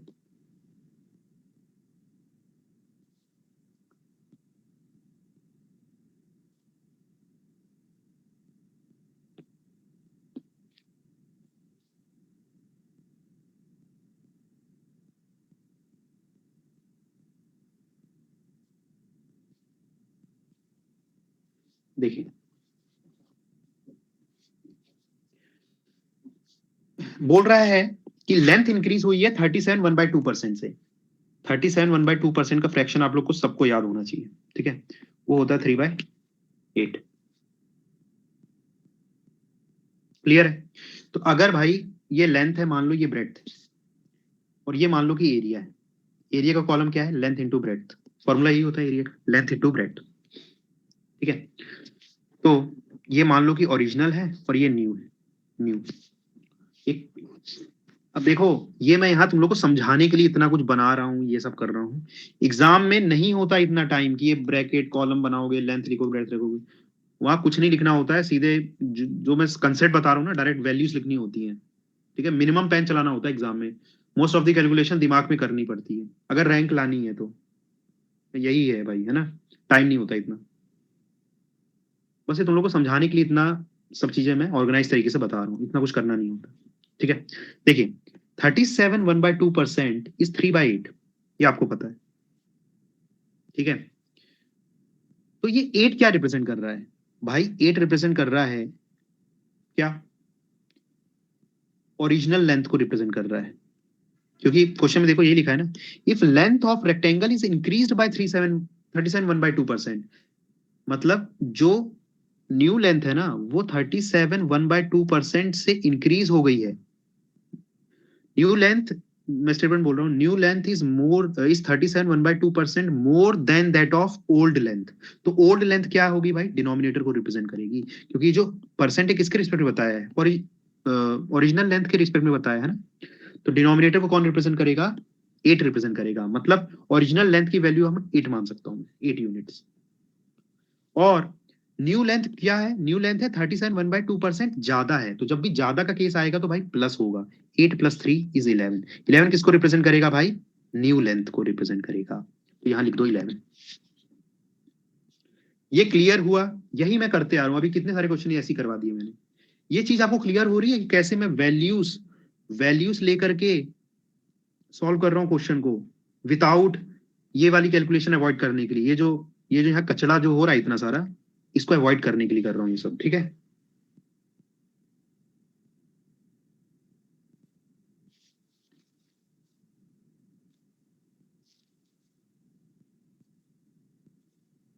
ये हो गया लेंथ। अब ब्रेड्थ में देखते हैं क्या चेंज आ रहा है। तो ब्रेड्थ है, वो बोल रहे हैं कि 20% कम हुआ। तो 20% इन फ्रैक्शन क्या होता है? It's equal to 1/5। तो ये 5 किसको रिप्रेजेंट कर रहा है? 5 रिप्रेजेंट कर रहा है ओल्ड ओल्ड ब्रेड्थ को रिप्रेजेंट कर रहा है। और नई ब्रेड्थ क्या है भाई, नई ब्रेड्थ 20% कम है ओल्ड ब्रेड्थ के। तो क्योंकि लेस हो रहा है तो क्या हो जाएगा भाई, यहाँ माइनस होगा, 5 माइनस 1 कितना हो जाएगा 4। ये 4 को रिप्रेजेंट कर रहा है ओल्ड, सॉरी न्यू ब्रेड्थ की वैल्यू को रिप्रेजेंट कर रहा है। तो मैं क्या बोल सकता हूँ कि भाई ओल्ड ब्रेड्थ जो है वो मेरा 5 था, नया ब्रेड्थ क्या हो गया मेरा 4 हो गया। तो अब मुझे बताओ ओल्ड एरिया क्या था, तो एरिया का फॉर्मूला होता है लेंथ इंटू ब्रेड्थ, तो 8 5 जा 40, और न्यू एरिया क्या हो गया 44। अब मुझे निकालना है परसेंटेज चेंज इन एरिया। तो भाई परसेंटेज चेंज, तो चेंज कितना हुआ है, तो 4 का चेंज हुआ है, तो 4 ऊपर आ जाएगा, डिवाइड बाय ओरिजिनल, ओरिजिनल क्या है 40 था एरिया, इंटू 100। ये है 1/10। 1/10 का परसेंटेज आपको पता ही है क्या होता है भाई, 1/10 का परसेंट जल्दी बताओ क्या होता है 1/10, 10% होता है, ठीक है। अच्छा एक चीज तुम लोगों ने गौर की है, जितने भी क्वेश्चन यहाँ पर सॉल्व हो रहे हैं और जो परसेंटेज आ रहे हैं बीच में, वो उसी टेबल से आ रहे हैं जो मैंने आपको इस परसेंटेज टॉपिक के पहले बताई थी। ये गौर किया है आपने? टोटल 25 वैल्यूज बताई जिसमें 10 आपको ऑलरेडी याद है, और 10 आपको ऑलरेडी याद है, 15 और याद करनी है। ये सारे जो भी कैलकुलेशंस होती हैं परसेंटेज टॉपिक में, उनमें जो वैल्यू फाइनली बनती है वो उन्हीं वैल्यूज में से आएगी। वो चार्ट इसीलिए दिया गया आपको, उसको याद कर लो, बहुत आसान हो जाएगी आपकी लाइफ, ठीक है। नहीं तो फिर क्या करोगे, यहाँ तो खैर इजी है, डिवाइड भी कर सकते हो, पर जैसे ये 37/2%, ये कैलकुलेट करेंगे कुछ बंदे एग्जाम में, है ना। कुछ बंदे जो है इसको कैलकुलेट करेंगे एग्जाम में, और बहुत चांसेस है कि वो गलत कर देंगे, +1 -1 इधर उधर कर दिया, पूरा क्वेश्चन गलत हो जाएगा, ठीक है। पर अगर आपको ये वैल्यू याद है कि भाई ये 3/8 होता है, कुछ बंदे डायरेक्ट लिख देंगे हाँ 37/2%, हाँ मेरे को पता है 3/8 होता है। यहीं पर यही डिफरेंस आता है। क्वेश्चन बहुत टफ नहीं आते पेपर में, जो टफ आएंगे वो कोई नहीं करके आएगा, वो करना भी नहीं होता है। जो क्वेश्चन सब करके आएंगे उनमें गलती नहीं करनी होती, ठीक है। जैसे ये क्वेश्चन है, इसमें गलती की कोई गुंजाइश नहीं है, और जो बंदे इसमें गलती करेंगे वो ऑलरेडी बाहर हो जाएंगे। और गलती करेंगे, बहुत करेंगे गलती, जो बाहर होंगे वो सब ये गलत करके आएंगे, ठीक है। चलिए ये बात समझ में आई, परसेंटेज चेंज जो है 10% है इसका आंसर। आगे देखें,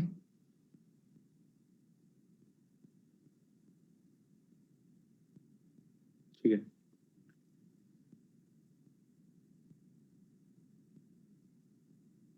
ये देखिए question, if the if the base radius of a right circular cylinder is increased by 40% and its height is decreased by 37/2%, then find the percentage change in volume। percentage change in volume निकालना है। और जो ये भाई percentage topic है, for your kind information, तो ये percentage topic है, ये डायरेक्टली डेटा इंटरप्रिटेशन जो टॉपिक है आपका, जो आता है चार्ट, पाई चार्ट है ना, पाई चार्ट आता है, ग्राफ वगैरह सब कुछ आते हैं, इन सब में बहुत ज्यादा भर भर के क्वेश्चन आते हैं इससे। मतलब अगर आपको परसेंटेज आपका क्लियर है ना, तो डेटा इंटरप्रिटेशन में फिर कुछ नहीं है, बस समझना कि पाई चार्ट क्या रिप्रेजेंट करता है ना, बार क्या रिप्रेजेंट करता है, बस उतना ही समझने का चीज बच जाएगी डेटा इंटरप्रिटेशन में। 90% सब परसेंटेज का ही खेल है, क्योंकि सारे क्वेश्चन परसेंटेज को या तो फ्रैक्शन में कन्वर्ट करने में होता है अल्टीमेटली, या तो फ्रैक्शन को परसेंटेज में कन्वर्ट करना होता है ना। तो परसेंटेज अगर आपका क्लियर है तो आप ये मान के चलो डेटा इंटरप्रिटेशन भी क्लियर है, बस आपको मीनिंग बतानी है पाई चार्ट क्या होता है और ये क्या होता है वो क्या होता है। तो थोड़ा अच्छे से पढ़ लो इस टॉपिक को, क्योंकि अल्टीमेटली इसका through out the quant useful है ये, हर जगह, सिर्फ यहाँ पर ही नहीं। चलिए यहाँ पर कुछ इंफॉर्मेशन दी है भाई, राइट सर्कुलर सिलेंडर की बात करिए, सिलेंडर कुछ ऐसा दिखता है, ठीक है। राइट सर्कुलर क्या होता है, राइट एंगल में होता है, मतलब जो नॉर्मल सिलेंडर होता है उससे बोलते हैं राइट सर्कुलर सिलेंडर, ठीक है। जब टॉपिक पढ़ेंगे इसको तो और डिटेल में पढ़ाएंगे ये सब चीजें, कि कहाँ से क्या फॉर्मूला आता है, कैसे आता है, पर अभी वो रिक्वायर्ड नहीं है। इसका जो वॉल्यूम का फॉर्मूला होता है वो होता है, फॉर काइंड इंफॉर्मेशन, इसका वॉल्यूम का फॉर्मूला होता है πr²h, कुछ लोग को याद होगा, ठीक है। πr²h होता है सिलेंडर के वॉल्यूम का फॉर्मूला, बस इतना ही पता होना चाहिए, इतना पता है क्वेश्चन सॉल्व कर लोगे, ठीक है। ओरिजिनल मेथड इसमें नहीं बता रहा हूँ, पिछले क्वेश्चन में बताया था, सेम वैसे ही है। जो दूसरी मेथड है उससे सॉल्व करना है आपको इस क्वेश्चन को, ठीक है। तो देखिए, if the base radius of A right circular cylinder is increase bye 40%, तो देखिए रेडियस कैसे रेडियस हो रहा है इंक्रीज, 40% से इंक्रीज हो रहा है। 40% की फ्रैक्शन में वैल्यू क्या होती है, 40% है क्या, एक मिनट,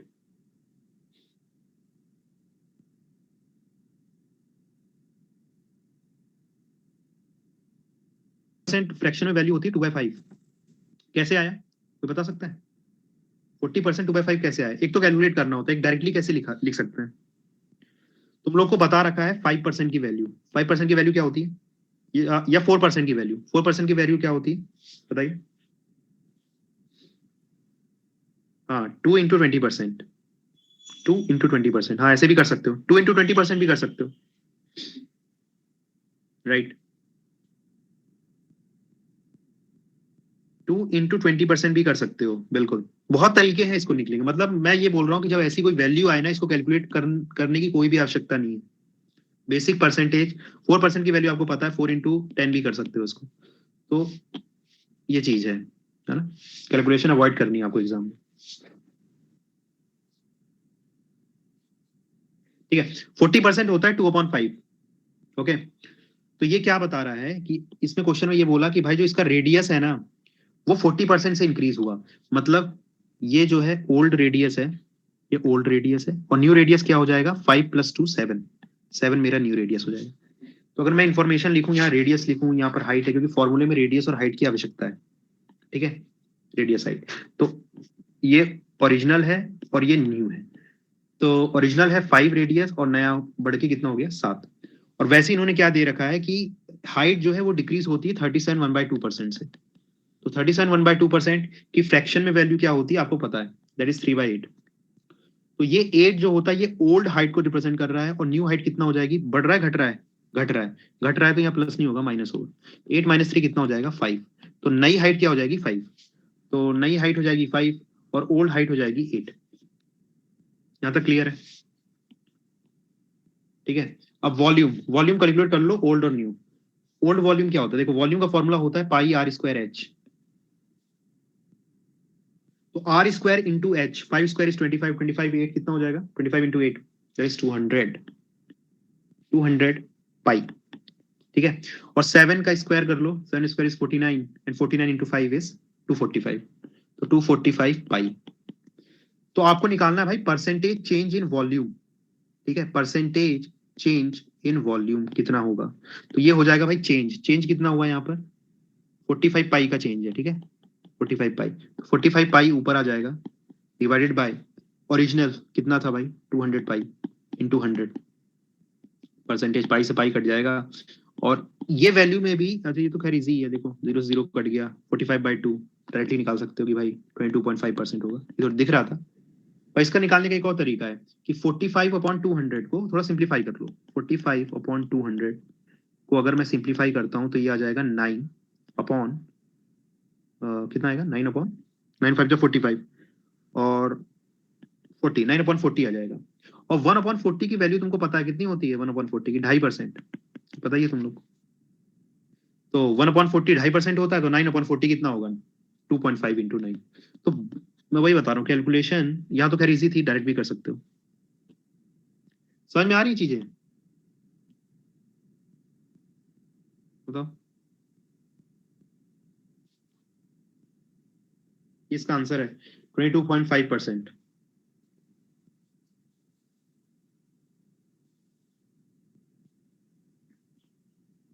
इसमें एक और चीज है समझने की, वो ये है, ध्यान से देखो, मैं एक चीज बोलता हूँ यहाँ पर कि अगर मान लो एग्जाम में पाई की वैल्यू भी दे देता तुमको, पाई यूज कर लो भाई 22/7।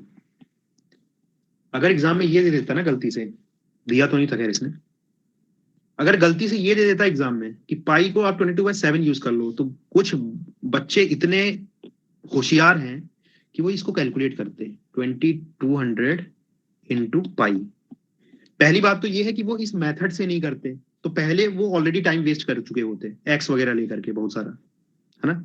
उसके बाद वो क्या करते हैं, इस पाई को सब्स्टिट्यूट भी कर देते हैं। यहाँ पर दिख रहा है 200 पाई आ रहा है ना, तो मैंने पाई को वैल्यू मैंने कहीं डाली नहीं है, पाई की, पाई की मैंने वैल्यू कहीं भी नहीं डाली है। उसका क्या कारण है मैं अभी बताता हूँ। लेकिन अगर पाई की वैल्यू दे देता तो हमारे मन में यही आता कि पाई दिया है तो चलो यूज कर लेते हैं, 200 इंटू 22/7 फिर मैं कैलकुलेट करता। और किसी भी एग्जाम में कैलकुलेटर अलाउड नहीं होता है, सही बोल रहा हूँ ना? कैलकुलेटर किसी भी एग्जाम में अलाउड नहीं होता, क्योंकि कैलकुलेटर का यूज होता ही नहीं। आपको ना कैलकुलेशन ट्रिक से करनी होती है एग्जाम में, वो जानता है एग्जामिनर कैलकुलेटर अलाउड नहीं है, तो ट्रिक से हो जाती है कैलकुलेशन। ठीक है, और अगर आपको एग्जाम में कैलकुलेशन करने में टाइम लग रहा है, इसका मतलब कि आपकी टेक्निक गलत है। एग्जाम में अगर कैलकुलेशन बड़ी लग रही है, इसका मतलब कि आपकी टेक्निक गलत है, कैलकुलेशन आप ऑप्टिमाइज करना नहीं जानते। वो करना भी आना चाहिए एग्जाम में। तो मैं वही बता रहा हूँ कि कुछ लोग यहाँ पाई यूज कर लेते, फिर डिवाइड वगैरह करते, फिर कैलकुलेट करते, यहाँ भी करते, फिर परसेंटेज निकालते। वो बेवकूफी है। क्योंकि भाई देखो, परसेंटेज चेंज जब निकालोगे तो ऊपर भी जो क्वांटिटी आएगी ना, कांस्टेंट आएगी।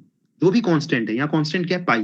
कांस्टेंट क्या होता है? एक वैल्यू होती है जो चेंज नहीं होती। यहाँ देखो, आर चेंज हो रहा है, एच चेंज होगा ना, आर बढ़ रहा है, एच घट रहा है, पर ये पाई चेंज होगा क्या? पाई तो, पाई की वैल्यू हमेशा कांस्टेंट है, 22/7। तो ऊपर भी पाई आएगा भाई, नीचे भी पाई आएगा, अल्टीमेटली पाई कैंसिल हो जाएगा। इसलिए पाई की वैल्यू को सब्स्टिट्यूट करने की कोई आवश्यकता नहीं है। सिर्फ पाई नहीं, कोई भी कांस्टेंट वैल्यू है, क्योंकि तुम चेंज निकाल रहे हो, तो चेंज के साथ भी वो कांस्टेंट वैल्यू रहेगी। और नीचे ओरिजिनल है, तो ओरिजिनल के साथ भी वो कांस्टेंट वैल्यू है। तो कांस्टेंट वैल्यू अल्टीमेटली क्या हो जाती है बेटा? डिवाइड हो जाती है। तो इस चीज को ध्यान रखना है आपको। और इस चीज में क्या था कि मुझे यहाँ पर पाई लिखने की कोई भी आवश्यकता नहीं थी। मेन चीज ये बताना चाह रहा हूँ, पाई यहाँ लिखने की जरूरत नहीं है। ऑल्दो फॉर्मूला जो है वॉल्यूम का पाई आर स्क्वायर एच है, पर मुझे पाई लिखने की कोई भी जरूरत नहीं है यहाँ पर, क्योंकि मुझे पता है कि जब मैं परसेंटेज चेंज निकालूंगा तो डिवाइड आएगा, डिवाइड रेशियो आता है बेसिकली। रेशियो, रेशियो में कोई भी कांस्टेंट क्वांटिटी जो है वो डिवाइड हो जाती है, मतलब कैंसिल हो जाती है। ये चीज समझ में आ रही है तुम लोग? तो चाहे वो रेशियो हो, चाहे वो रेशियो का टॉपिक हो, चाहे वो परसेंटेज का टॉपिक हो, ठीक है, चाहे वो फ्रैक्शन हो, यहाँ पर जो भी कांस्टेंट वैल्यू है, जहां कंपैरिजन हो रहा है एक चीज का दूसरी चीज से, तो कांस्टेंट वैल्यू अल्टीमेटली उसका कोई सेंस नहीं होता है। कांस्टेंट वैल्यू का कोई भी मीनिंग वहां पर होता नहीं है, तो उसको अवॉइड कर सकते हो वहां पर।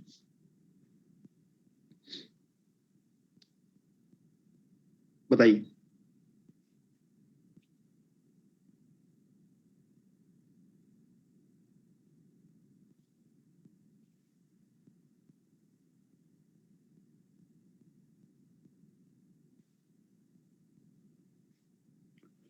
चलिए, ये देखिए, इस टॉपिक के ऊपर अभी और क्वेश्चन करवाऊंगा मैं, कंजम्पशन वाला जो है, लेकिन ये क्वेश्चन यहाँ पर सिर्फ ताकि फॉर्मेट आपको क्लियर हो जाए, यही वाला सेम इसी से रिलेटेड है। देखिए, द प्राइस ऑफ शुगर, यहां से क्वेश्चन आते हैं मेनली एक्सपेंडिचर, एक्सपेंडिचर के ऊपर क्वेश्चन आते हैं कई बार, और ये सिर्फ इस टॉपिक में नहीं, बहुत सारे टॉपिक में आप देखोगे क्वेश्चन दिख जाएंगे आपको, कि प्राइस दिया रहता है, कंजम्पशन दिया रहता है, और एक्सपेंडिचर दिया रहता है, तो इसका कुछ रिलेशन होता है जो आपको पता होनी चाहिए। ठीक है, वो रिलेशन क्या है? वो बहुत ही बेसिक रिलेशन है कि भाई एक्सपेंडिचर जो होता है वो प्राइस इंटू कंजम्पशन होता है। कंजम्पशन, ये एक फॉर्मूला होता है। ये आप एक्सपेक्ट मत करो कि आपको क्लास में बताया जाएगा, ये बहुत ही बेसिक चीज है कि भाई मेरा मंथली खर्चा कितना होगा। मान लो कि मैं चावल का एक्सपेंडिचर निकालना चाहता हूँ कि कितना होगा मेरा, तो भाई जितना मैं, मान लो 2 किलो चावल मैं लेता हूँ, हर किलो का प्राइस मान लो कि 70 रुपए है, मान लो फॉर एग्जाम्पल। तो मेरा एक्सपेंडिचर क्या हो जाएगा? 2 किलो मैं कंज्यूम करता हूँ, 1 किलो का 70 रुपए है, तो 2 किलो का कितना होगा? 2 kg into 70, that is my expenditure. सही बात है ना? इस फॉर्मूले को बताने की कोई आवश्यकता है क्या? ये तो नॉर्मल है, expenditure is equal to price into consumption. ये फॉर्मूला क्लियर है? इस फॉर्मूले को नोट कर लो बेटा, ये डिफरेंट टॉपिक में आते हैं इनके question. Expenditure is equal to price into consumption. चलिए, अगर ये फॉर्मूला क्लियर है तो देखिए, इन्होंने क्या दे रखा है कि भाई प्राइस जो है वो 16 2/3% से बढ़ रहा है, तो 16 2/3% का फ्रैक्शन में वैल्यू क्या होती है? बताइए, याद आ रहा है कुछ? 1/6, ठीक है, 1/6 होती। तो ये 6 किसको रिप्रेजेंट कर रहा है? ये रिप्रेजेंट कर रहा है ओरिजिनल जो प्राइस था ना शुगर का, उसको। और इंक्रीज्ड प्राइस को क्या रिप्रेजेंट करेगा भाई? 6 + 1 7। तो अगर मैं प्राइस बोलूं और यहां पर बोलूं कि कंजम्पशन, इसका एक कॉलम बना लूं प्राइस और कंजम्पशन का, ये ओरिजिनल है और ये नया है, तो प्राइस कितना था मेरा भाई? प्राइस था ओरिजिनल 6, बढ़ के हो गया 7। कंजम्पशन का परसेंटेज क्या बताया भाई? कंजम्पशन जो है वो डिक्रीज हो रहा है बाय 20%। 20% की फ्रैक्शन में वैल्यू कितनी होती है भाई? 1/5। ठीक है, तो 20% कम हो रहा है, मतलब ओरिजिनल मेरा 5 है, ओरिजिनल कंजम्पशन मेरा 5 है, तो नया कंजम्पशन मेरा कितना हो जाएगा? 5 - 1 दैट इज 4। और मुझे पता है भाई एक्सपेंडिचर, एक्सपेंडिचर होता है प्राइस इंटू कंजम्पशन। तो प्राइस इंटू कंजम्पशन 6×5 = 30 और 7×4 = 28। ठीक है, मुझे निकालना है परसेंटेज चेंज इन एक्सपेंडिचर। तो ये क्या होगा भाई? चेंज, चेंज निकालिए, कितने का हो रहा है? 2 का, डिवाइडेड बाय ओरिजिनल, ओरिजिनल है 30 × 100। ये कैलकुलेट करना है, 2/30 कैलकुलेट करना है। फास्ट कैसे करोगे? कुछ गड़बड़ है क्या? नहीं, ठीक है। 2/30 फ्रैक्शन वैल्यू बताओ। 1/15 होता है। 1/15 का परसेंटेज याद आ रहा है कुछ? जल्दी बताओ। 1/15 इज 6 2/3%। ठीक है,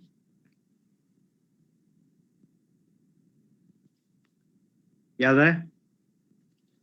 तो ये डायरेक्टली आप लिख सकते हो, ये इसका आंसर है। इस तरीके से सॉल्व करने हैं ऐसे क्वेश्चंस को।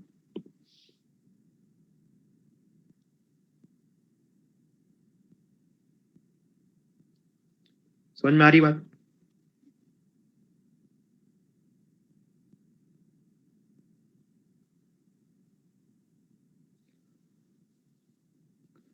ये बैंकिंग एग्जाम में क्वेश्चन आया है, एसबीआई बीयू का।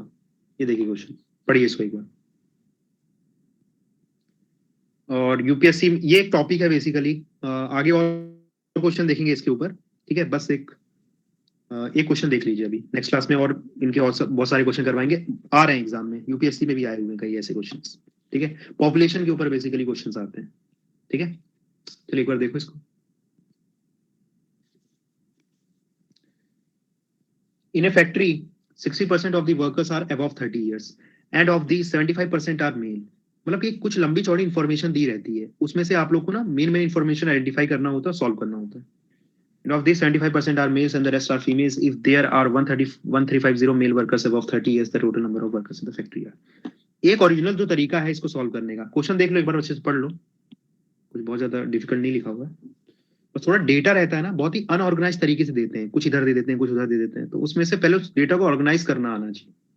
ठीक है, वो मेन चीज है, वो प्रैक्टिस से ही आएगी। जब कुछ ऐसे सारे क्वेश्चन की प्रैक्टिस करोगे तो क्वेश्चन देख के समझ में आ जाएगा कि क्या बोलना चाह रहा है, अदरवाइज कंफ्यूज हो जाओगे इन टाइप के क्वेश्चन में।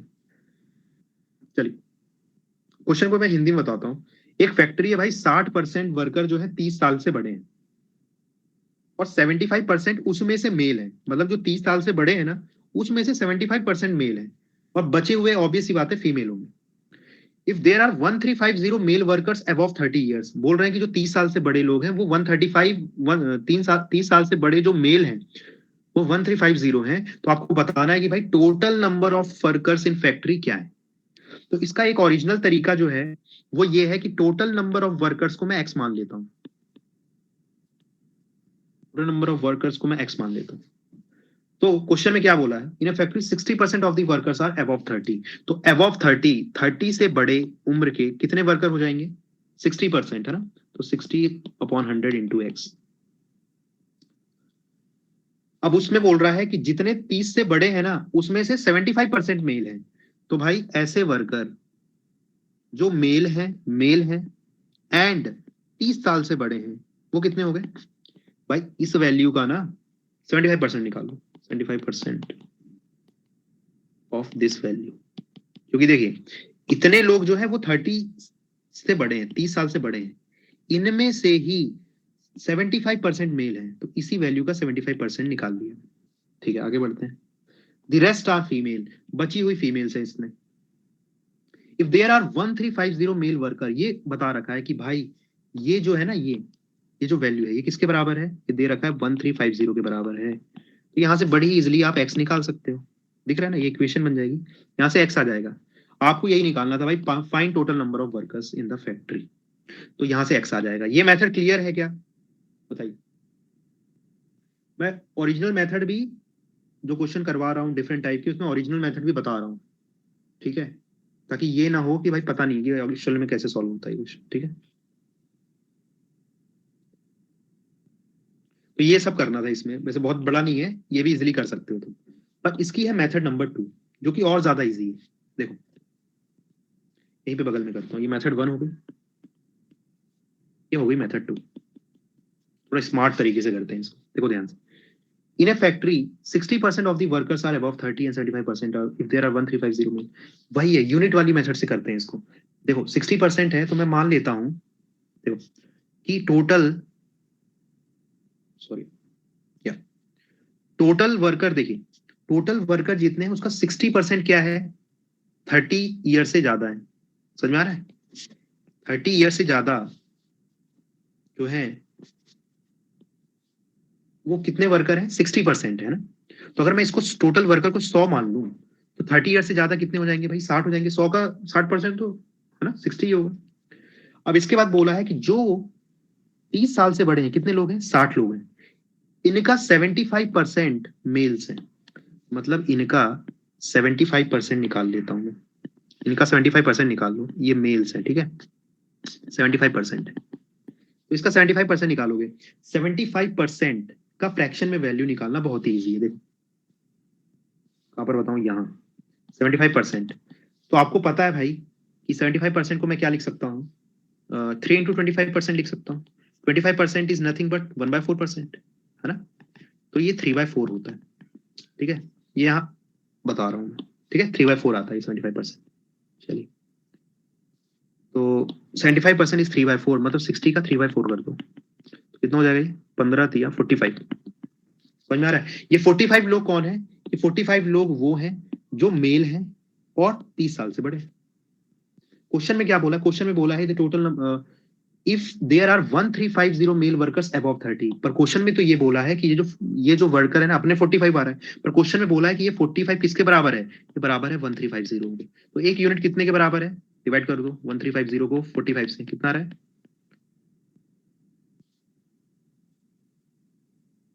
आ रहा है 15, हाँ 30 आ रहा है, ठीक है,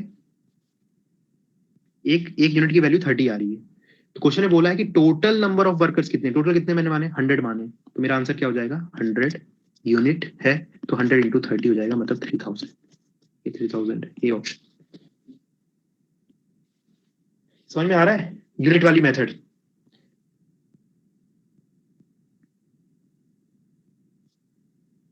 ठीक है, ये तुम लोग ये नहीं सीखने आए हो यहाँ पर, तुम लोग ये सीखने आए हो यहाँ पर, ठीक है, ये तो सबको पता ही है, इसमें नया क्या है।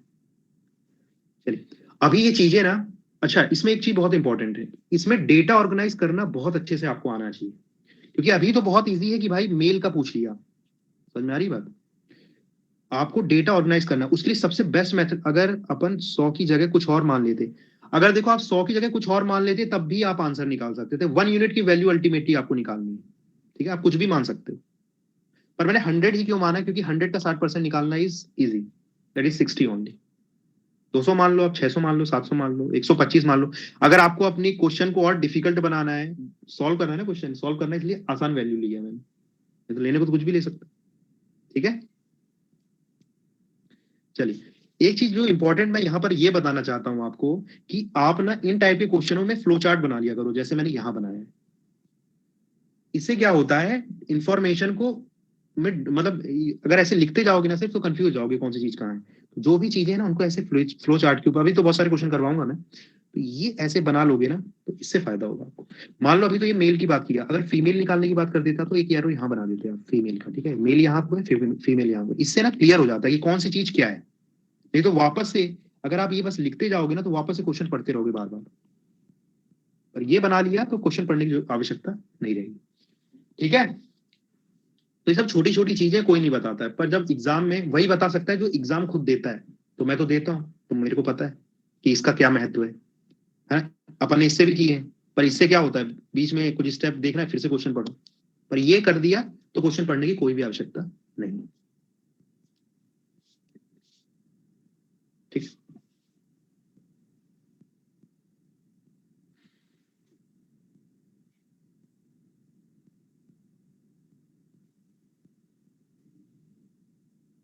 चलिए बाकी क्वेश्चन तो टाइम हो गया अभी, बाकी क्वेश्चन ये वाला कर सकते हैं क्या?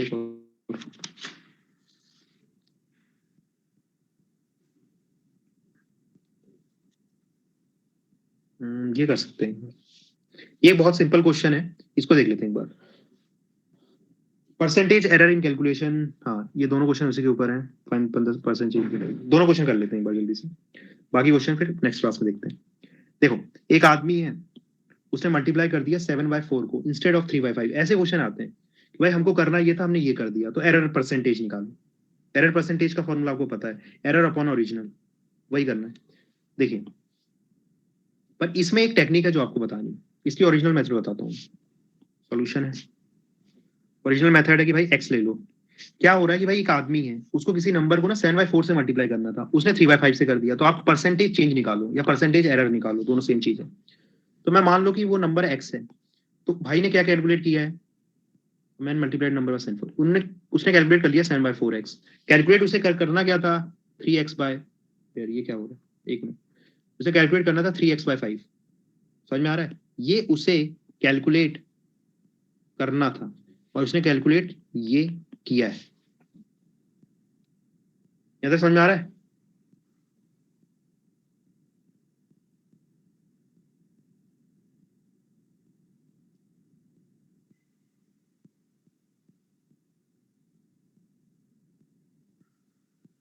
ठीक है, तो आपको निकालना है परसेंटेज चेंज या परसेंटेज एरर।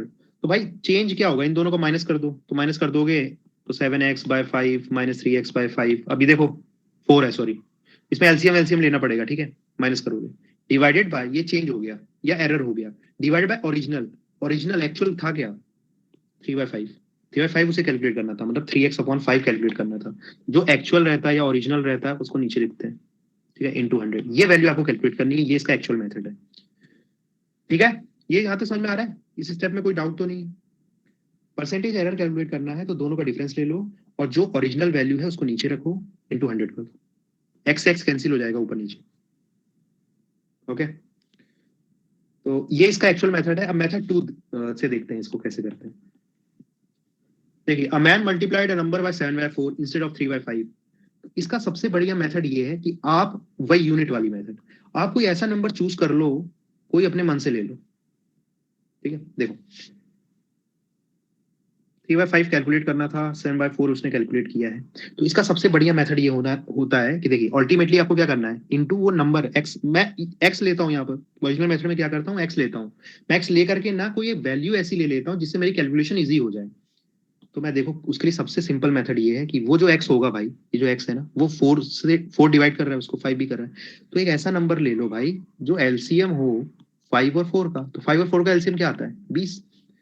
तो मैं मान लेता हूँ कि वो नंबर 20 है, तो 3/5 20 का निकाल लो, 7/4 20 का निकाल लो, तो ये इजी है ना मेरे लिए कैलकुलेट करना। ये 12 हो गया और ये कितना हो गया, 35 हो गया। चेंज निकाल लो, चेंज कितना हुआ, चेंज 12, 35 माइनस 12 कितना होता है, 23। तो 23 चेंज हुआ, ओरिजिनल नंबर कैलकुलेट उसे क्या करना था एक्चुअल में 3/5, तो ओरिजिनल कितना आ रहा है वैल्यू 12, 12 इंटू 100। यहाँ से भी सॉल्व करो चाहे यहाँ से सॉल्व करो, दोनों का आंसर सेम आएगा। और ये बन रहा है देखो यहाँ पर 23/12, तो इसको कैलकुलेट करने की कोई भी आवश्यकता नहीं है। देखो बता दिया आपको 23/12 है, तो ये डायरेक्ट वैल्यू तो आपके पास नहीं है चार्ट में, पर आप इसको ये लिख सकते हो 2 माइनस 1/12, ऐसे लिख सकते हो। ठीक है, 2 हो जाएगा 200%, और 1/12 किसका होता है, 1/12 का परसेंटेज क्या होता है, 8 1/3%। ठीक है, इंटीजर और ये माइनस करना बहुत ही ईजी है, मिक्स फ्रैक्शन का माइनस इंटीजर से करना सिखाया है मैंने तुम लोग। कितना हो जाता है, एक प्लस करके माइनस करना होता है, तो 8 माइनस ना करके 9 माइनस करो, तो ये हो जाएगा 191, और फ्रैक्शन क्या जाएगा 13%। तो इसका आंसर क्या आ जाएगा 191 1/3%। ये उन लोग को समझ में आ रहा होगा जिन्होंने परसेंटेज की प्रीवियस जो क्लास है उसको देख के आए हैं, जो लोग, उनको ये समझ में आ रहा होगा, अदरवाइज सब ऊपर से जा रहा होगा मैं क्या बता रहा हूँ। ठीक है, तो प्रीवियस क्लास कर लेना, फिर इसके बाद देखना इसको। इसका आंसर ये है भाई।